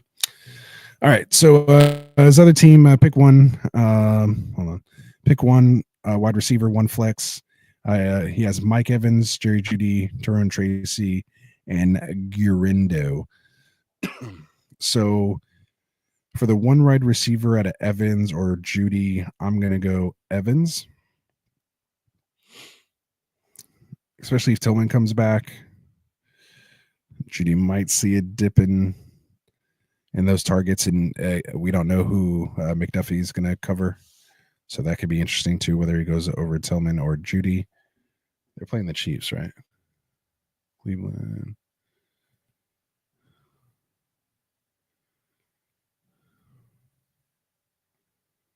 Yeah, Cleveland playing the Chiefs. Yeah, so Mike Evans is my wide receiver one, and then my flex. I don't like the Tyrone Tracy versus Baltimore. You know, tough defense, run defense, one of the top rushing defenses. They're more of a pass funnel offense. I would like the Gurindo matchup, but I just don't like that he's banged up, even if he is active. So I'm going to take them two out of it. So yeah, if it's full PPR, then I'll go Evans and Jeudy in that one. So that's where I'd go with the two wide receivers over the running back. He says full PPR, pick one wide receiver and a flex. Oh, that was the same one. All right, we just did that one. Where can I sign up for the draft tournament? And is there a buy-in? So a good question. We were talking about that mock draft tournament earlier. It is free. So it's free to enter. You can only enter one qualifying mock per week. So we run that Monday through Thursday. So you can sign up for your day and time. We post them in our sleeper chat, which is in the description. So if you go to the description, the very top paragraph says, join our sleeper community here by using this link. So go to that link, join that community. That's where we post the mock draft tournament lobbies that you can enter into. We do have our ambassadors that monitor that for us. And then, I'm typically the one running those mocks. And so, yeah, you just draft your team, no buy-in, and but there is a chance to win $50 cash. So not only that, you're going to be mocking against, a ton of sharp drafters. So it's really going to get you dialed in for your home league drafts when those start popping off. Plus, it's just a ton of fun. It's something to look forward through, throughout the week. Like, oh, I got to be there Tuesday at 6:00. And then if I advance, you're waiting the next day to see if you advance. And if you do advance, you get the golden ticket. I don't know if we still have that up here. Oh, I don't Oh, we deleted it. All right. Well, we have a golden ticket that we send out when you advance, and then you come back and join us on Friday nights for the Friday night mocks and do the semifinal round, and then hopefully place top 3 there and advance to the final. So come check it out. It's a lot of fun, and just make sure you stay in touch with me. Let me know your sleeper handle. It's all run on sleeper. And DM me at Rastafarn and say, hey, I want to get in the mock draft tournament. So I'll make sure to put you on the list and when we send the invites out. So, and that goes for anyone else. Hit me up. All right. So Chandler saying Flex Debo, Pacheco, Garindo, Thielen, JMO. It's PPR 6-point passing touchdown. So what's up, Chandler? First and foremost, great to have you back, man. He says, so for flexing one of these guys, Thielen seems like the safest. It's going to be between Thielen and JMO. Like I said, the only thing why I'm a little more down on JMO this week is just going up against the Bills defense. Not that they're crazy. It's just the type of defense they run with that too high shell. They usually just don't give up the big plays. And that's kind of what, that's what, why you play JMO. So because of that, he dropped down into that wide receiver 3, high end wide receiver 3 for me. At wide receiver 25. Whereas Thielen, although he's been playing, well too, does have a better matchup here with Dallas, but obviously it is Bryce Young and not, Jared Goff throwing the ball. So I do have him down at 29, but I could see myself eventually by the end of the week, maybe getting Thielen there a little higher. I keep looking at the stats. I've been watching some tape. And it's just, I feel like at any moment he could just turn into a pumpkin and into like a 34-year-old receiver, that he is. And I'd hate for that to happen in week 15 of my playoffs, especially when we have an option like Jameson Williams. So I'm still probably going Jameson Williams, but, we'll see how it is on Friday, Chandler. So just come back on Friday, man, and we'll see where it dials in. So there it is. All right. So Dim Boys. Oh, there we go. See, and that's why Dim Boys is the ambassador extraordinaire. This is why he's one of our original subscribers, man, from when we first started, 3-4 years ago. This is why he's here, man. So he said, yeah, show them some love. Throw the Bills bunker some love over there. Let them know you came from Get Right. And there we go. So, and he said he shot me the link in sleeper. So appreciate that. And the Bills bunker, I'll go hop on and throw a subscribe over to you guys as well. And maybe we can link up. It'd be nice to get some Bills perspective because I like a lot of players on their team. So it'd be nice to get some perspective from there. So let's have a nice little talk. All right. So Keith's back. He's saying need 2: Jennings, Metcalf, Evans, AJ Brown, St. Brown, Cup, Rico Dowdle. It's a 10-man PPR. And you only need 2 out of this list. Damn, this is tough, bro. I think you have to go Amon-Ra St. Brown and Cooper Kupp in this one. I just think, combined upsides, ceiling, floor, they have the total package. I mean, I could easily see any of these other guys, of course, going off. Maybe Rico as the, has the matchup plus, being the running back, maybe has a safer floor than any of these guys. But to me, again, you spent your first round pick on St. Brown. I think Cup against San Francisco is just a lock for like 15 plus points. I don't think he's really had anything less playing against them. And AJ Brown's kind of just been, suffering, so to speak. Just again, the upside is limited based on the type of offense and efficiency that they're running. And Mike Evans a little banged up, and coming off a somewhat bad game. Metcalf still hasn't gotten right after that knee, that MCL sprain that he suffered. But he's still getting the, target share. So he's, ready to explode any moment. And Jawan Jennings, is my guy. He should have a big game against them as well. But yeah, if I'm choosing out of these guys and I can only choose 2, probably going to go St. Brown and Cup, man. But that's a tough choice, bro. That's a tough choice. All right. So Joe said, thanks for the QB insight. Do I finally start Pacheco and leave Najee on the bench? Bro, I didn't even draft Najee. So that's my answer. I feel good where they've had Pacheco coming back right now. He's been working back into it. We were kind of worried it was going to be a split, but it only took them 2 games for him to really start kind of taking over, and I expect him to do even more. The only thing you kind of worry about in this game, do they let Hunt score against, Cleveland, being a little revenge game if you want to look at it, that way. But for the most part, man, I'm going to go with Pacheco, man. He just seems a lock for a touchdown. We've seen, if Hunt could do it, he could do it. And again, we've liked, what we've seen with him coming back. He's not running scared. He's still running with that, ferocity, if that's even a word. But yeah, he just like what the guy's all about. And I did get him back on my 14-0 team. Still somehow went 14-0 without him. I mean, it's a dynasty league, so I know how I did it. The rest of my team's pretty stacked, but definitely feels better getting him back, even though I lost McCaffrey. So started the year with those two. Basically, McCaffrey didn't play all year. Pacheco basically didn't play all year either. Still somehow went 14-0. So it's good stuff. I had to sell all my picks like through 2027. I don't have any picks between now and 2027. So sold my soul for a championship this year. We'll see if it happens. Probably going to be out as soon as I play again next week. So is what it is. All right. Jay Silva says, thanks for the breakdown. Appreciate you giving your reasoning and not just saying an answer. So yeah, man, that's just kind of how we do it here on the channel. I know some people like to just, go quickly on it, but, I like to talk it out for you guys, let you know kind of what I'm thinking, how I'm thinking, because ultimately I want you guys to make the decision. I'm not going to take the credit or just say, oh, you should start this guy because of this. I like to talk it out and give you the reasons why I rank him where I have him rank, and what those decisions and deciding factors were for me.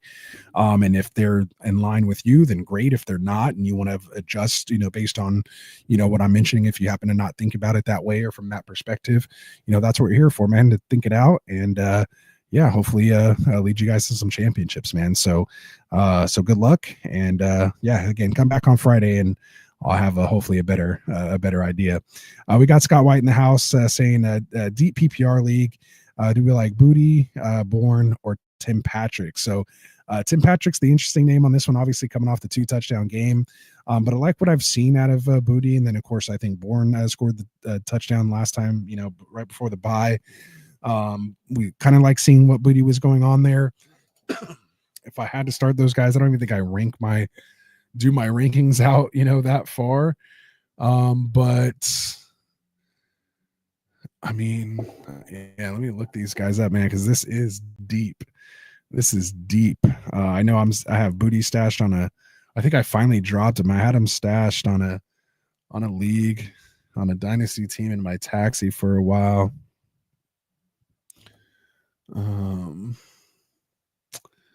And Bourne actually I had on the same team, but I moved off of him. And of course, I'm familiar with him being an ex-Niner. So let's see. So Bourne has played.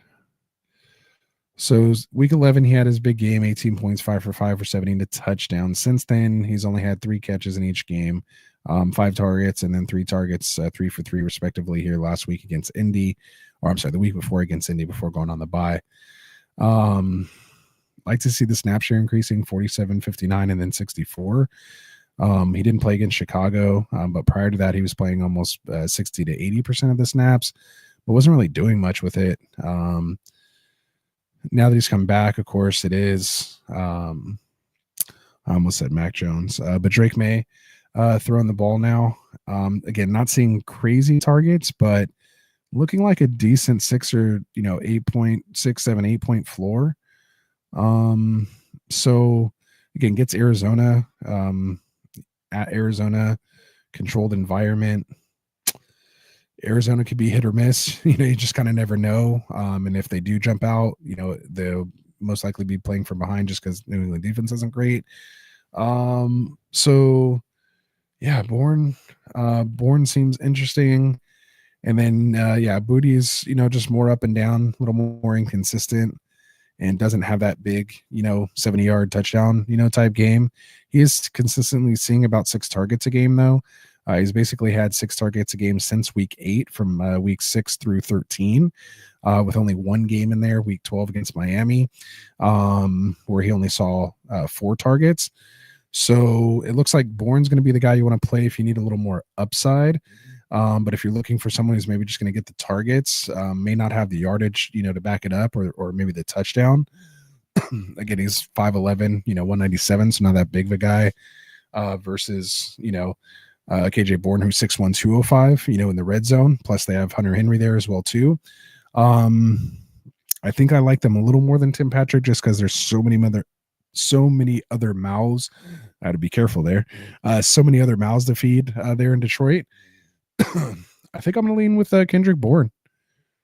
If you had to roll with somebody there. So yeah, it took me a while to get there, Scott, but there's my process and there's my decision. So hopefully that works out. Sutton or Shakir, that's a tough one, man, because I easily want to say Shakir, but on Monday's show, someone took a little deep dive there into Sutton and what he's been doing, man. He's basically wide receiver 1 this year. Hard to get away from him, so I think you got to go with him. Decent matchup this week. Again, Bo Nix playing well, and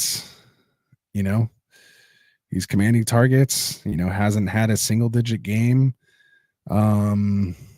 since New Orleans, where he got blinked out after playing 86% of the snaps, no targets, no points. But then prior to that, besides the first 2 weeks of the year, which you can kind of throw out, I guess, with a rookie quarterback, but basically since week 3 on, besides that goose egg too, a lot of stipulations here.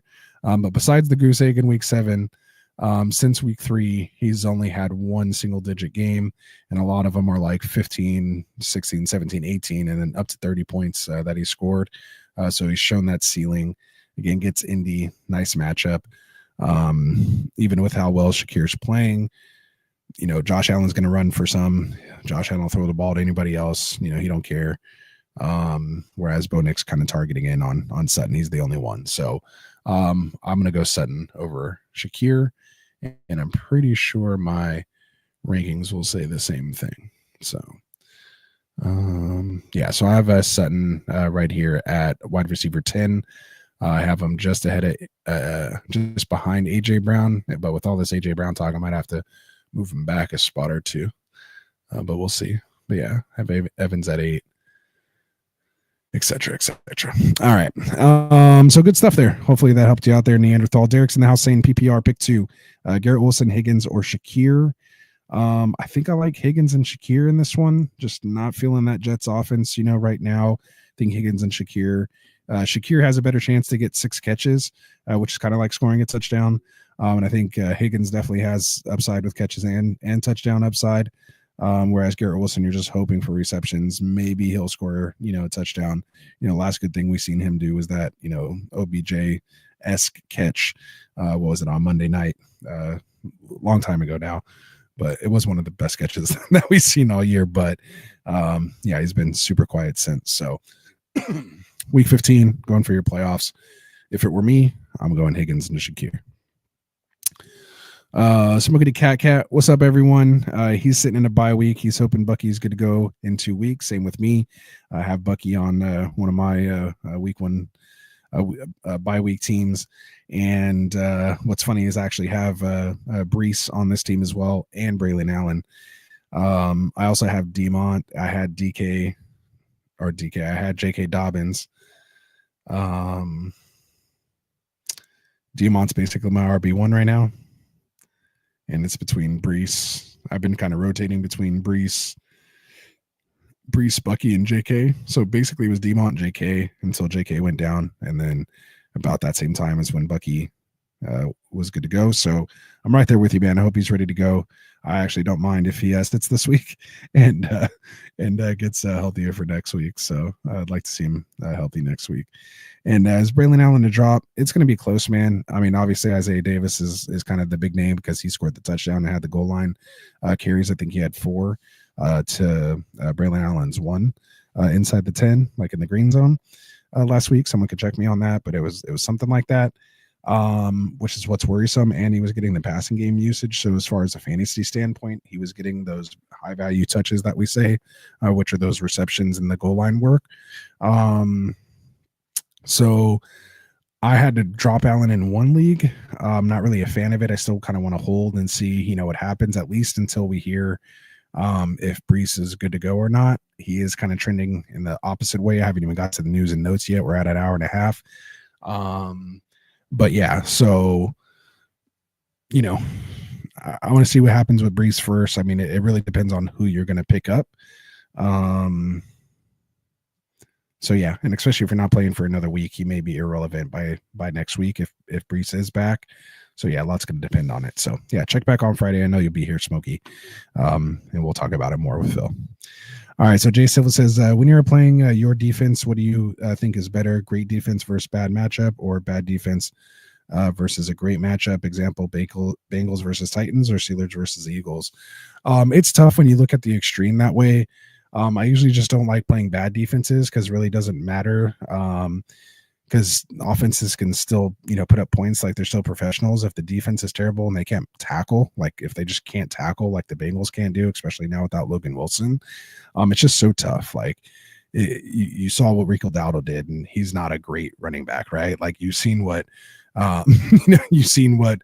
these guys do. So like Pollard should be able to run all over this defense or all over this offense. It's just that the Bengals offense is so high powered that they kind of make up for the defense's, pitfalls, which to me is the perfect powder keg for fantasy football. Is a fantastic, talented offense with an awful defense, which causes them to just have to keep putting points up in a game to try to win. You just wish maybe they won 2 more games so they don't think about shutting these guys down for the season once they're technically out of playoff contention. Like, let's just make it through these next, couple weeks. And if they want to sit week 18, then that's fine.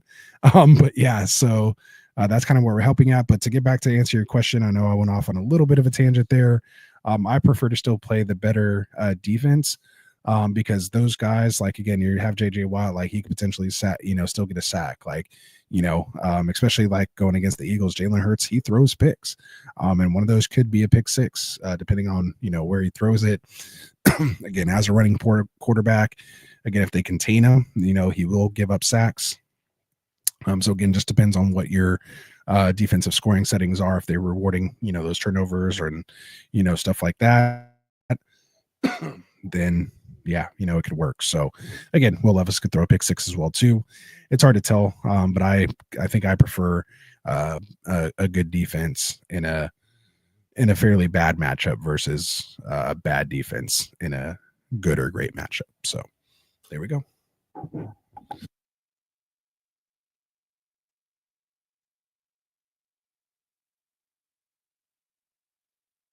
Ooh, anyone who was here on Monday night saw me get just totally dry mouth. Been talking for about an hour, 30 minutes. I think I took a couple sips this time, but made sure to have some water here with me. But only have a couple more here to go. I'll run through the notes. I don't know if we'll have time to get to the breakdowns today, but maybe I'll do a separate video and just drop that, and maybe just drop the link to the guys in the leagues themselves. But probably, obviously I'll drop it here on the channel as well, and do kind of a breakdown. But yeah, let's get some more questions here.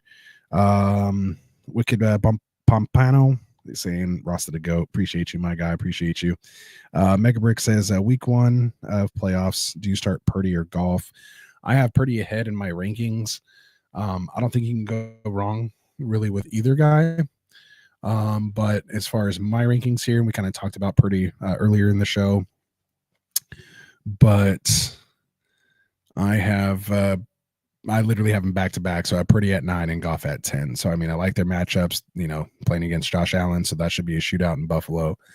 Purdy and the Rams, they always put up points against one another as well too. And, not as good of a defense. And, Purdy's coming off a big game. Kittle's healthy. Debo technically is healthy. Don't have much of a running game potentially here with Taylor. So they might have to put it on Brock. And we're right on that spot. If we win this game, it's a huge game. We could tie it up 7-7, at least with the Rams. Then we're kind of both chasing the Seahawks at this point. But, we're basically, win or go home at this point as well, too, as far as the Niners. So, yeah, I think it's going to have to be put on Purdy's shoulders, so to speak. So I like Purdy just a little bit ahead. But, again, if you want to go Goff, you don't want to, if Purdy does have a bad game, you don't want to wait till Sunday with like staring at a 12, because he went for, 250 and like a touchdown only. If you don't want to have to stare at that all week, then start the guy playing on Sunday. So again, it depends on how you want to play your fantasy football there. What can you tolerate the most? Mega Brick, sit 1 full PPR, Amon Ra, Drake London, Judy, and Jawan Jennings. So out of this out of these four, pretty easy sit of Judy for me, especially if Tillman comes back.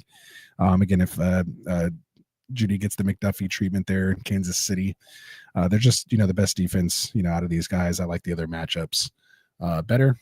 So I will sit Judy in this one. And then he says full PPR, Hunter Henry or Otten. I'm going to go Otten in this one. But again, won't hate you for playing Henry. I like his matchup as well, but Otten should be the second target leader, maybe third if you want to count like Rashad White. But outside of Evans, really Otten's the guy. McMillan, of course, had the 2 touchdowns last week, but we know this offense should funnel through Mike Evans and Otten and Rashad White in the passing game. So that's what you hope for. All in One Show says London, Higgins, Jennings, pick one. Ooh, that's tough. I think I have Drake London as my highest ranked guy out of this one. Let me just double check. It's just tough because Kirk Cousins hasn't thrown like a touchdown since he was in Minnesota, it seems like. Let's see.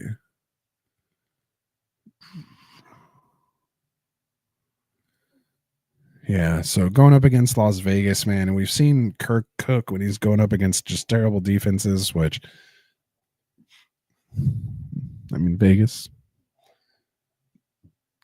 In Vegas, just hope they don't have like a huge, night out and they're playing well. But yeah, I have Drake London at 12. I have John Jennings at 15. And I have Higgins at 14. So they're all in a nice little clump right there, only with Cooper Kupp in between. But London, Higgins, Jennings is my order there. But I could see putting Jennings, ahead of T, considering Chase is, also there. Jennings, is playing that X receiver, should get the most targets. I might actually make that switch right now. Yeah. So I'm going to put John Jennings at 14 and T. Higgins at 15. So there we go. I actually want to move Terry McLaurin down. That's tough. I'm gonna have to dial these rankings in, dial them in by the end of the week. But this is why we usually wait till Friday to start sit. But this is what happens when you ask me anything show. So I asked for it. So it helps. It helps my process. Helps me put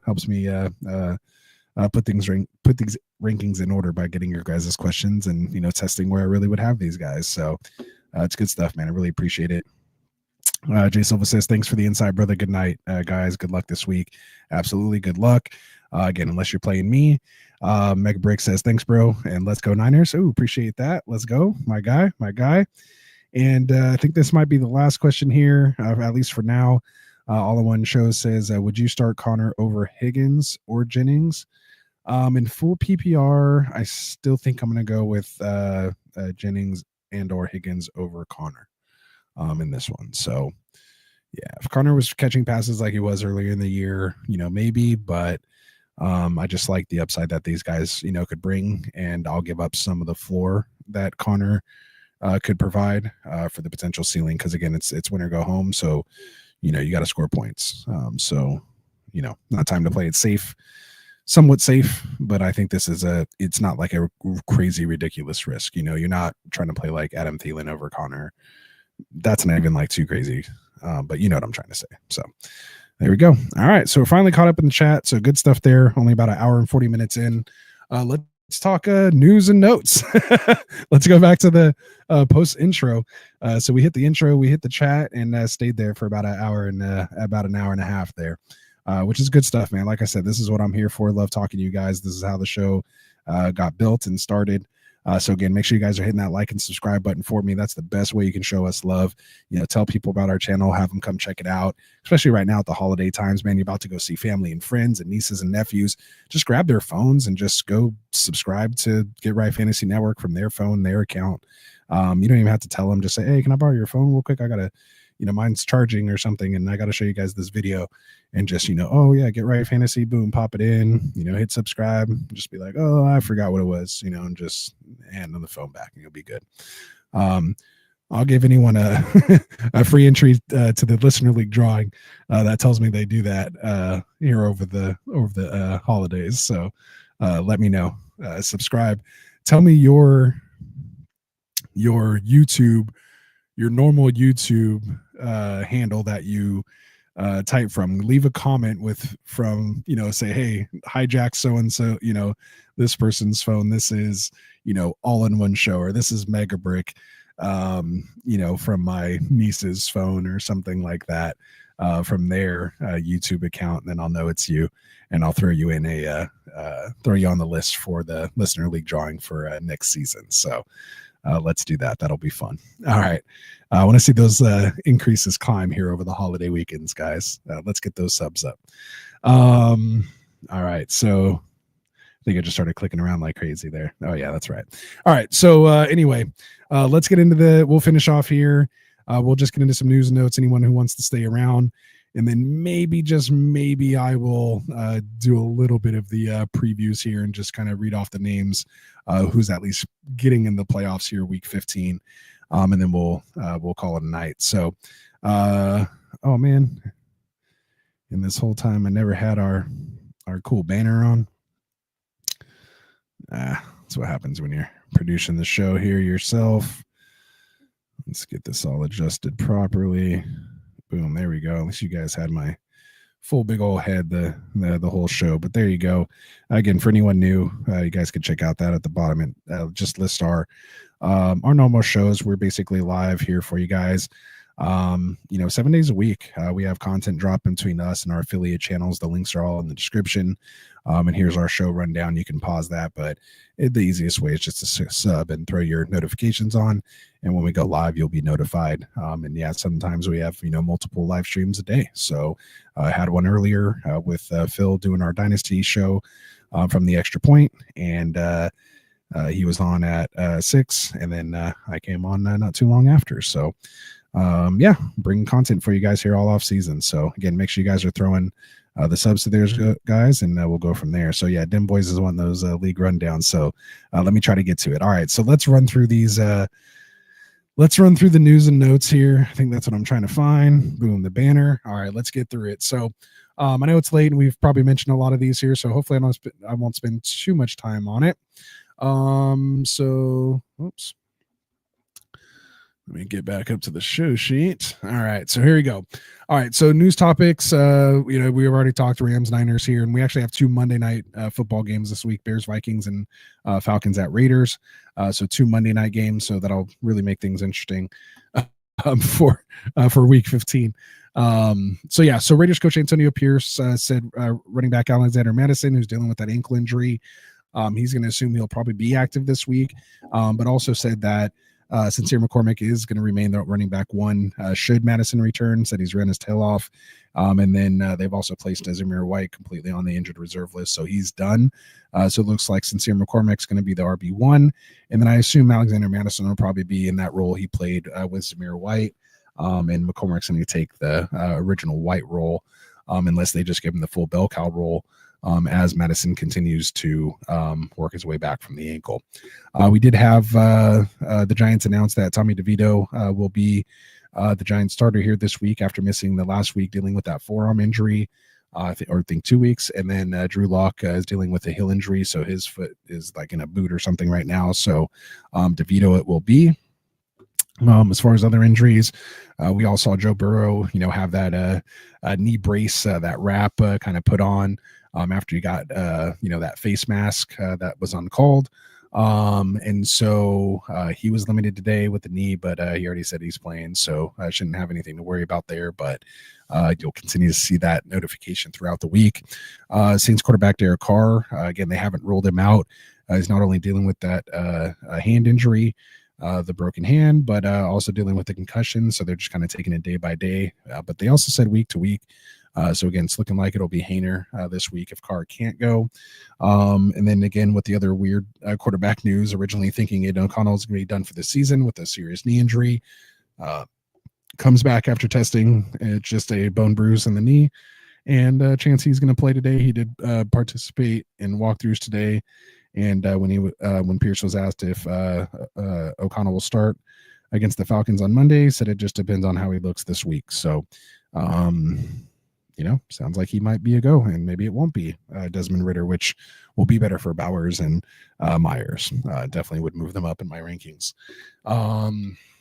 Seahawks running back Ken Walker, still dealing with that calf. They're considering him day to day. They're saying there are positive signs, but it is nothing long term, and there's no more tests to do. So he's just trying to get right. So we'll see how he does throughout the week. Obviously the teams I have, Charbonnet and some best ball teams, would love it if he maybe just took it easy and sat one more week for Mr. Ken Walker there.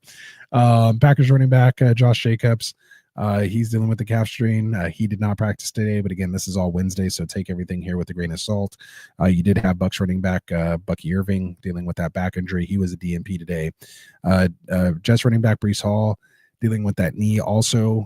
He was a DNP, but they said he is kind of struggling a bit for this one. And his status is for this week is going to be unclear. So that, again, is going to be a close one to keep an eye on.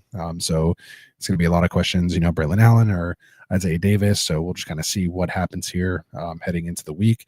I'd like to avoid, both of them as possible, just because it's so uncertain on what's going to happen, or you just take your chances with one or the other. And again, they're just in week 15, not somewhere I'm trying to be. Hopefully you're in a better situation, but if you're not, come back on Friday and we'll let you know where we're feeling then once we have all the news.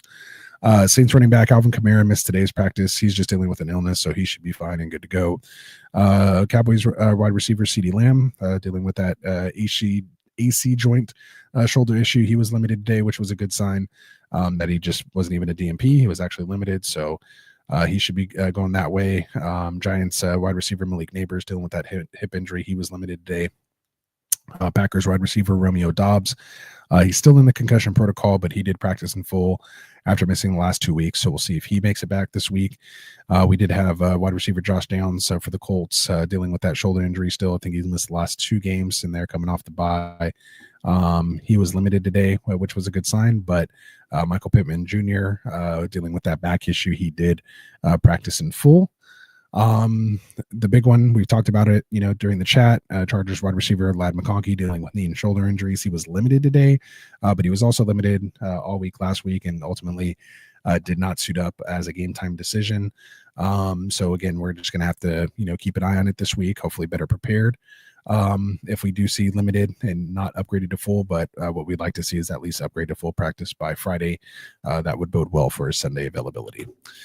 Browns running back or Browns wide receiver Cedric Tillman, he's still in the concussion protocol, but he was limited back at practice today. Ravens wide receiver coming off the bye, Rashad Bateman dealing with that knee injury. He practiced in full, so he's on track to play this week. Bills wide receiver Keon Cole practiced in full for the first time since injuring his wrist a few weeks ago after missing the last 2 or 3 games. Be hard to kind of trust him coming back week 15 and for playoff run, but I have him on several teams, so we'll see what happens. I don't think I'm going to start him this week. I do have some other better options, fortunately. But again, will be interesting to see. Prefer maybe not to play because that'll be better for Shakir. So we'll see what happens. Steelers wide receiver George Pickens dealing with that hamstring injury. He was a DNP today, and they've already kind of ruled him out. Basically, they said he's unlikely to play Sunday, so not looking good there. So that means Fairmouth might be a good stream this week if you're in a situation with the tight end. We have the Cardinals tight end Trey McBride. Speaking of tight ends, he popped up on the injury report today. I didn't hear really anything on Monday about it or over the weekend, but apparently he hurt his knee in that game, and he was limited today. So we'll just definitely keep a close eye on that. You had Browns tight end David Njoku dealing with a hamstring. He's day-to-day. He was DNP. And then Jags tight end Evan Ingram dealing with the shoulder injury. He was DNP, but Peterson does expect him to play. So appreciate all that. You guys, thanks for sticking with me through it. Of course, news and notes brought to you from our boys over at underdogfantasy.com. So again, check out Underdog.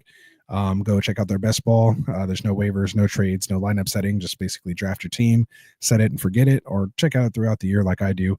Watch your teams kind of go up and down. And then I think I did 64 teams this year. And I want to say I'm advancing in 16 of those 64. Last year I did, I think, 11 out of 69. I had 2 teams I had 2 teams make it to week 16 and 1 team make it to week 17. And that 1 team did place 42nd place out of 70,464 people. So that was really cool. Turned like $3 into like $400, which was pretty awesome. So yeah, make sure you guys go check out underdogfantasy.com, use that promo code. And when you do, you will get that deposit match 50% up to $1,000. So you can deposit 10 and get 5, or deposit, the full 2,000 and get the 1,000 in bonus cash, which is awesome. I only got $100 no matter how much I deposited when I first signed up. So it was only 100. So take advantage of this promo while they still have it. And then not only will you get that bonus match, you'll also get a free pick if you sign up between now and Thursday. You will get the Brock Purdy higher or lower on their pick 'em. And so those are fun throughout the year. You're just picking higher or lower on, player stats like total yards, rushing and receiving, touchdowns, and they even have defensive ones for, sacks and tackles and things like that. So it's a lot of fun. Go check them out. Of course, play responsibly. And again, use that promo code Get Right when you do. All right. I think lastly that we were going to get into is for anyone who wants to stay and stick around, pretty much the regular show is going to be over now. But if you want to stay and stick around for the update on our listener leagues, I'll kind of go through those now, kind of just let you guys know, the people who are in that and which teams are advancing. So again, appreciate all you guys for again sticking around with us. Again, hit that like and subscribe button for us if you haven't already. So yeah, for all of you guys, good luck this week. If you do have to bounce out now, and like I said, I'll get into the rest of it here now for those who want to stay. All right, so for the Get Right diehards here, maybe you guys were watching and trying to get in these leagues during the off season. We have, as I mentioned, 5 different leagues that we run here through Get Right. We have the official Get Right Listener League. We have the Got Left Out Listener League, which is the kind of the secondary league. If you didn't make the first Listener League, gives you another opportunity to get in this other one. And then we have our Ambassador League, which is the ambassadors for the Get Right channel playing against kind of myself, so to speak. But it's just, a place for all of us to make sure we all get to play, against one another. And also not taking up spots like in our listener league, so we can get more of you listeners involved playing against us as well, because nothing better than saying you beat the guys that have their own show. So we know how fun that is. So we like to mix it up with the audience. So if you're one of the lucky of like 7 or 8 people that get to play against the Get Right crew, again, you can earn those entries during the off season by showing up to live streams, interacting, answering questions, saying something funny, whatever it is. I just give out entries, and then we do a drawing. And then the easiest way, of course, is getting someone to participate in our mock draft, or getting them to, of course, subscribe, to the channel. And that'll get you and them an entry to a chance to get in the listener league. So with all that said, let's bring up the first league here. And this is going to be the official Get Right Listener League. So I know it's probably hard to see on the screen there, but that is spots 1 through 12 in the league. So basically, we'll start from 12 and work our way up. So in this league, we have Classic Mike, myself, we have Frank. Actually, in this one, Dustin, my brother-in-law, and myself, we were co-managing this team. He helped draft, and we managed it throughout the year. And then there's Kendall and Phil. I think because we already did this league, I don't think we got Tycoon in it, but he's in the Ambassador League. So basically everybody from Get Right here, except for Tycoon. Sorry, Tycoon. But they're in this league. So we had, if you can see it in there, we had Classic Mike all the way down here in 12th place. He went 4-10, so obviously out of the playoffs. In 11th place, we had the reigning champ, Fish and Frank, of all people, going from first to basically worst. Back-to-back years, he went 5-9 this year. We had JWN, John. He made it in this year, one of our listeners and subscribers. He went 5-9. 10th place here. We had our boy Jay Baloney. You guys probably know him from the mock drafts. He went 5-9 as well, finishing in ninth place. We had our boy Adam C, who came on late in the mock draft tournament, and he was able to get in the drawing and won a spot in the league, and so he ended up finishing in 8th place, real close at 6-8. And then right tied with him, but just beat him out by points, was Phil, who finished in 7th place by about 40 points with the same 6-8 record. So those guys unfortunately did not make the playoffs. But starting with Dim Boys Jr., who has been in back-to-back championship games, won it the first year, or I'm sorry, won it his first year, which was 2 years ago, against his dad, actually, Dim Boys, who's in the chat here. So they played against one another in a father-son championship. And of course, Junior won over Dad, so that was pretty awesome. And we've still to this day will not let Dim Boys live that down. And so they ended up having another matchup last year, but it was in the semifinals, and Dim Boys got him again. Made it into the championship against Fish and Frank, but Fish and Frank was able to take Dim Boys Jr. down. And so now here he is again, trying to make his way back to his 3rd consecutive championship game. He sneaks in with a 7-7 record here as Dim Boys Jr., trying to make some noise. And then right after him is myself here. Rasta is sitting with an 8-6 record. So at least I was over 500. That was nice. And battled my way back in this one. It wasn't looking good for too long. Kind of was hot for a little while. But I was able to sneak in here with the 5th place spot. And then we have in 4th place our boy Kendall, sitting here with a 9-5 record, just out of reach of me. And then but he's sitting in a good spot. And then we have a pretty fly for a QB guy, our boy Wicked Pompano, who I don't know if he's still in the chat here or not, but he ended up in 3rd place, one of our listeners. So 9-5 record, well done. And then we have our boy Heat Override over here.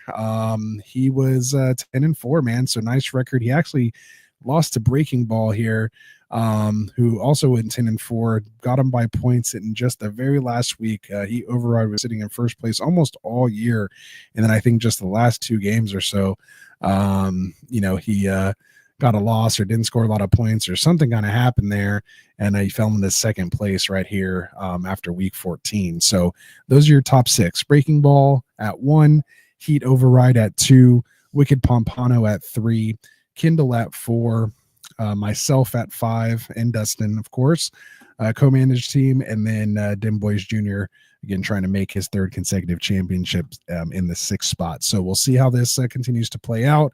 I'll try to update you guys next week. But yeah, that should be a lot of fun. And as far as the matchups go, it's going to be Kindle and myself against each other week 1 here.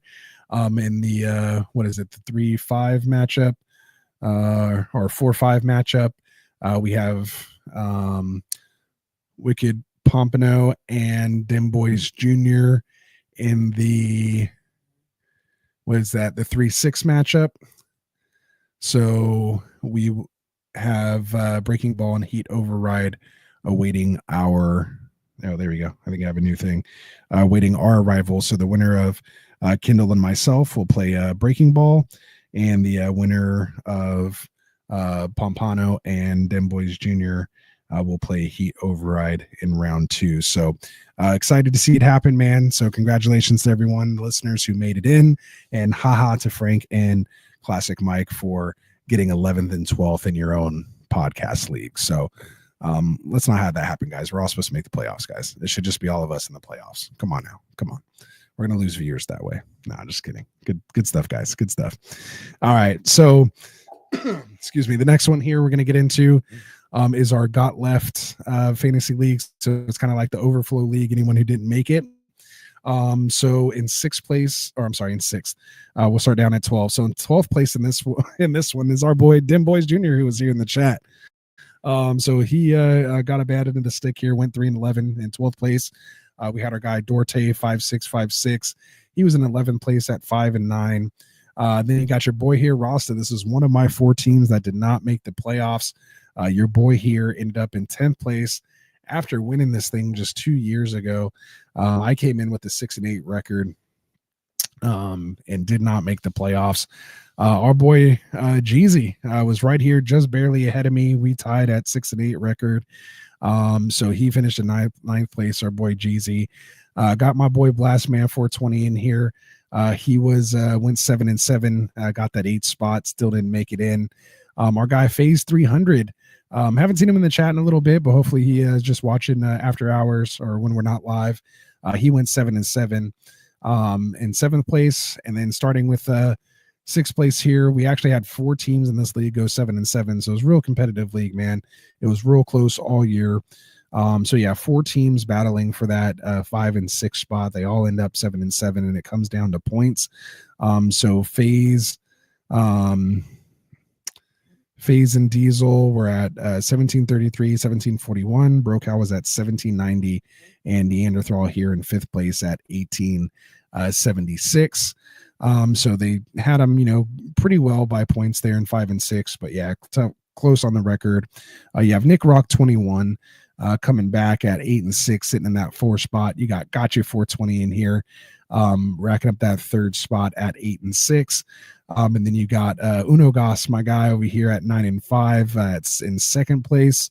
And you got your boy who's here in the chat always, Raven Show Yo, at the top spot at 11 and 3. Almost most points overall. Gotcha had more points than him, and so did Nick Rock. But he had the nice matchups. Goes 11 and 3, sitting in 1st place. Matchups for this one looks like it's going to be Nick Rock, and let me go back. So matchups are going. Oops. I was already there. All right, so matchups are going to be myself. Oh no, I'm not even in this one. I'm out of here. So Nick Rock and Neanderthal Ball are going to play each other, and the winner of that game will face the number 1 seed in Raven Show Yo. And then you got Brocal and Gotcha 420 playing one another, waiting. Unogas will be awaiting the winner of that matchup in round 2. So congratulations to you guys. You're lucky I'm not in there. Don't have a shot to win this one.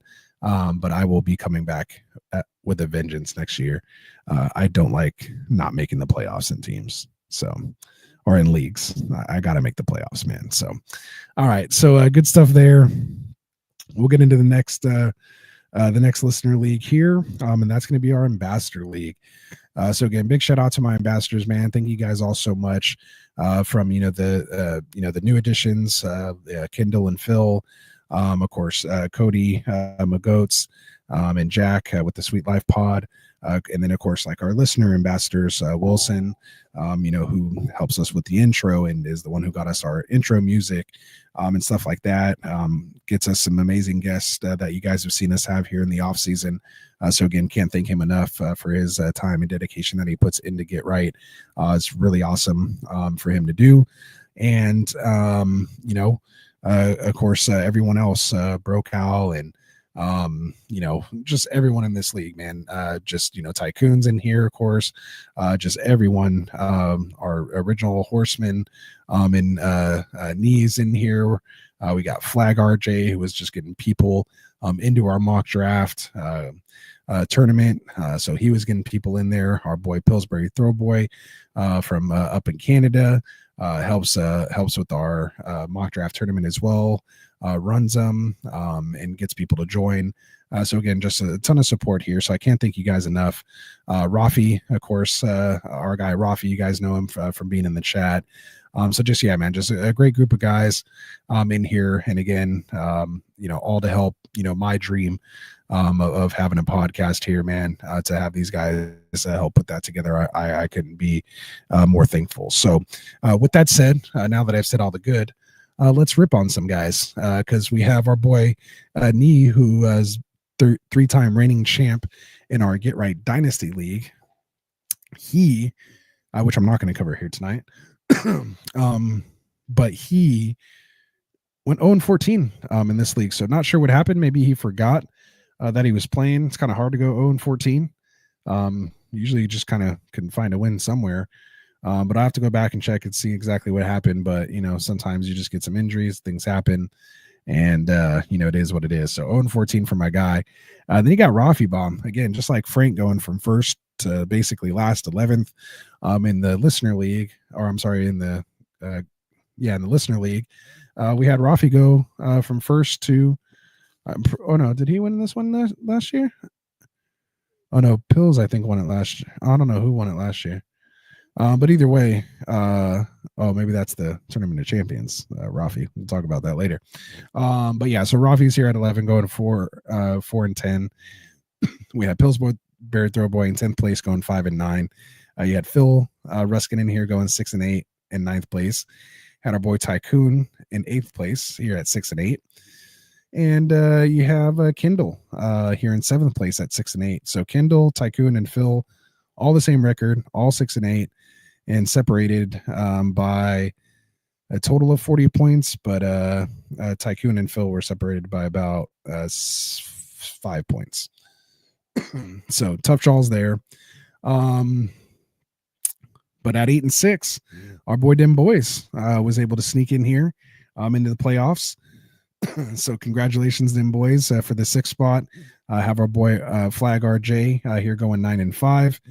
He is in 5th place. You had your boy Rasta in the 4th spot going 9-5.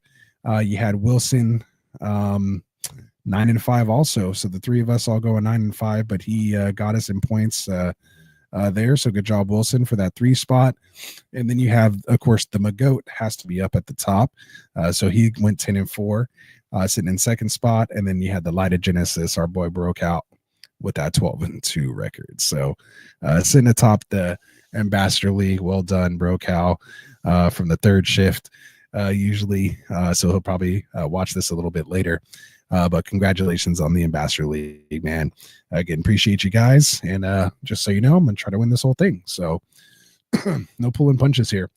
So you got Flag RJ and myself going up against one another. We will have to play the number 1 guy, the 12-2 guy, if we advance. So I don't know if it's really winning. But hey, it is what it is. Happy to have an opportunity. I'll take any challenge as long as I have an opportunity. And then you have Magoats is going to be awaiting the winner of, I believe, Dim Boys and the Greedy Committee. So you have Dim Boys and Wilson going up against one another, and the winner will take on Magoats. So good luck to you guys, man. And again, appreciate you ambassadors out there. And so there you go. I don't know how long ago this was, but Raven said, "Shout out, Dim Boys. We traded twice in this league. Great effing guys." So yeah, good stuff, man. Good stuff. Raven says, "Love just chilling in chat, getting advice and knowledge. This is a great community, man." And he says, "Thanks, Rasta, man. No, I really appreciate it, dude. This is what I just love to do." What's funny is, like, if you knew us and like Frank and Dustin, like the reason we started this show is because we just love talking fantasy football, man. Like we would be having these discussions on the phone or whatever. So we said, why not just throw a mic on and let everybody hear, what we have to say. And I used to just be, I don't know if you call it sad or meant to do this, but like I used to be in Sleeper before it got even real big in those threads, and I would be in those threads answering people start sick questions and stuff like that. Just from there, people would send me those cookies, if you guys remember those things from back in the day. And that's how I love just passing my time, because I just love fantasy football.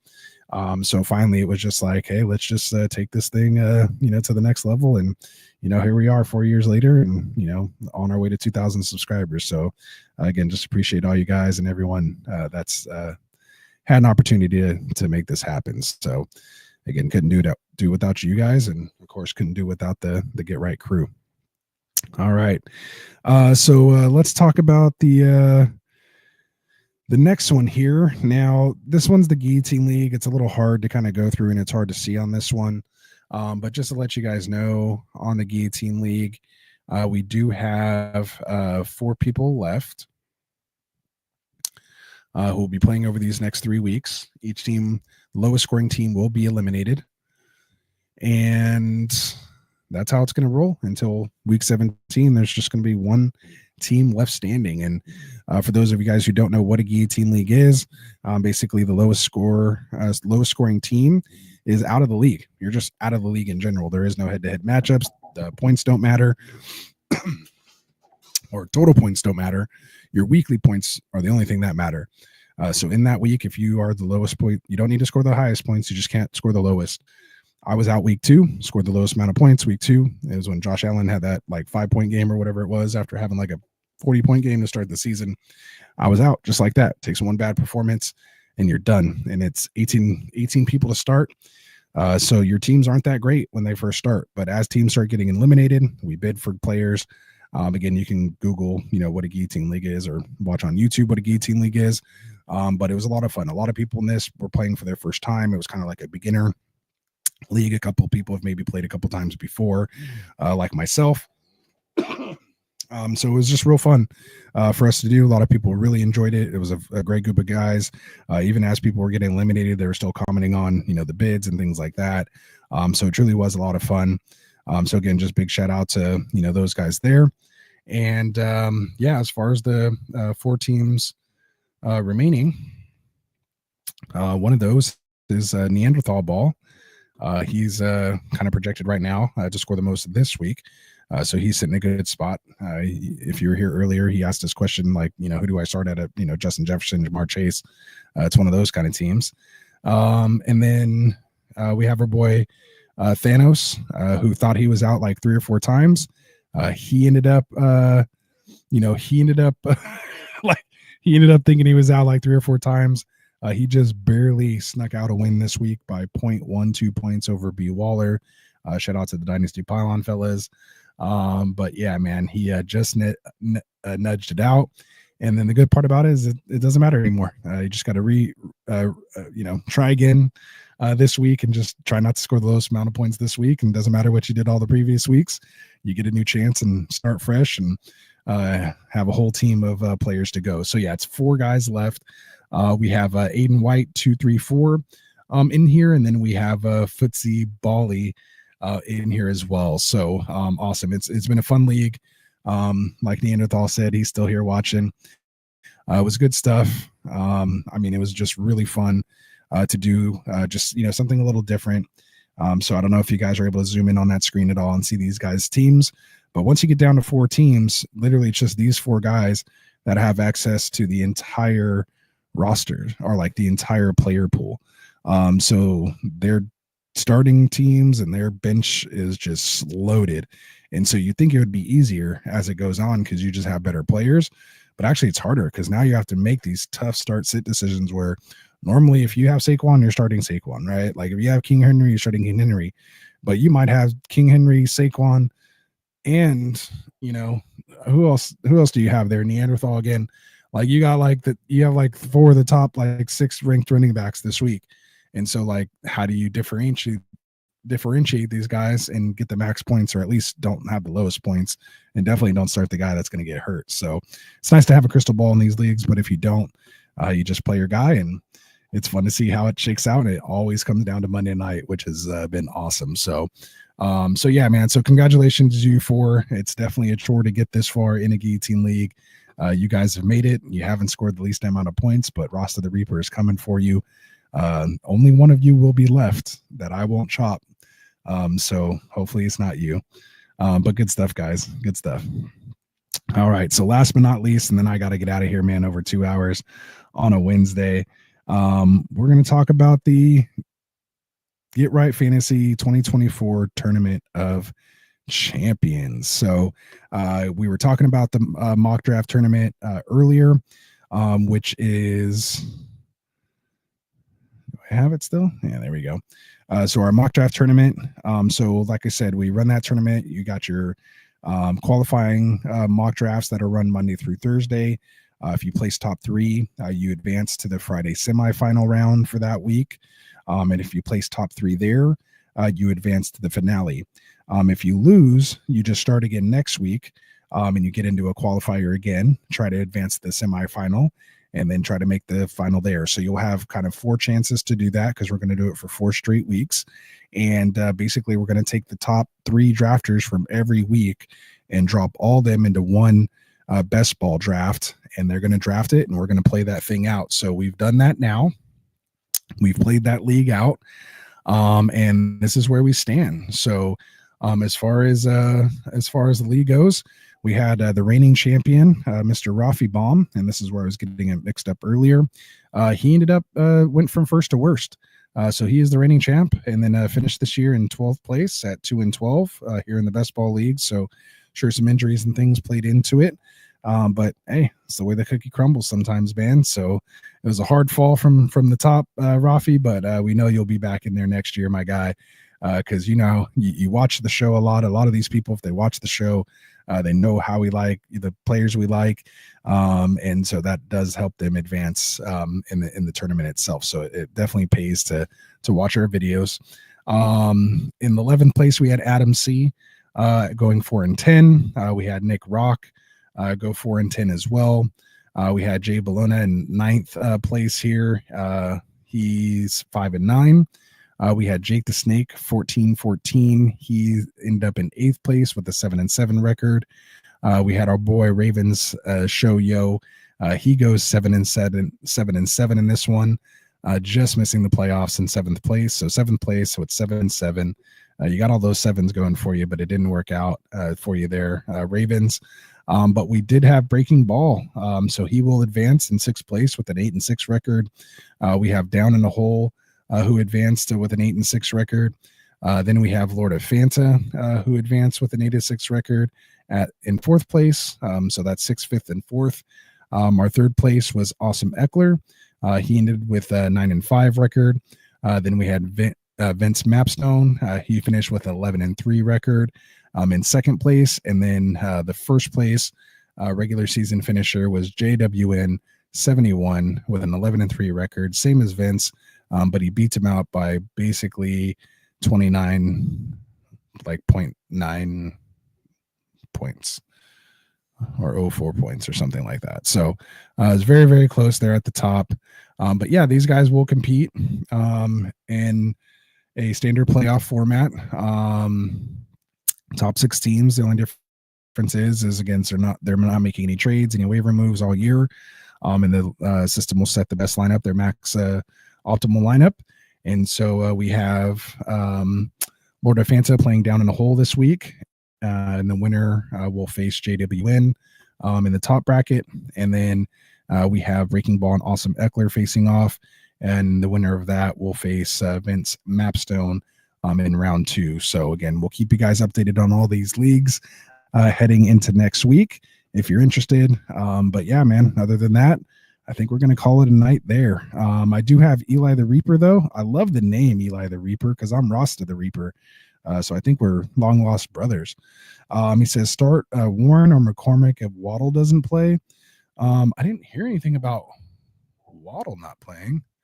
But if that's the case, I think I like McCormick a little better in this one just because Najee is there.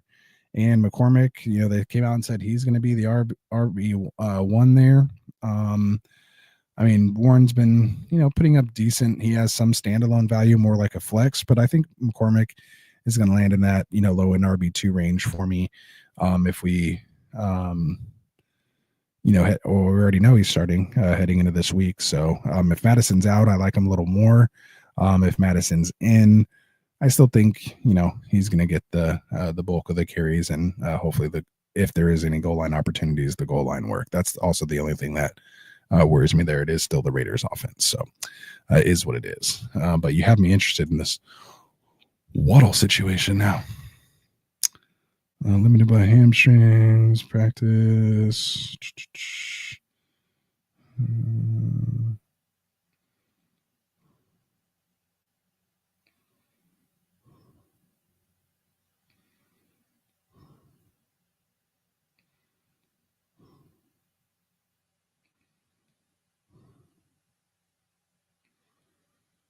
Yeah, so they're saying it doesn't look like he's going to be sidelined.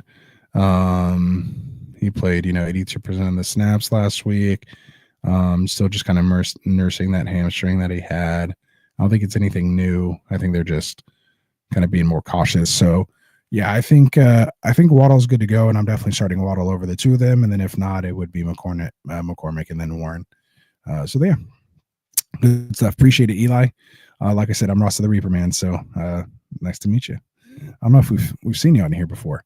make sure you hit that like and subscribe button for us. Hopefully I answered your question quick enough and didn't bore you with our listener league updates. So we had a whole show before this. This is kind of the after show right now. All right. So Raven said the guys and I switched over to the sleeper this season from ESPN, and it was the best decision we had. Yeah. Love the sleeper platform, man. It's really good. Of course, loving the mock drafts. As you guys see, when I don't have this on down here, it says home of the Friday night mocks. So that's how this channel was founded, is we just started running mock drafts. And so we have a ton of great drafters. We can fill a mock draft, super quick.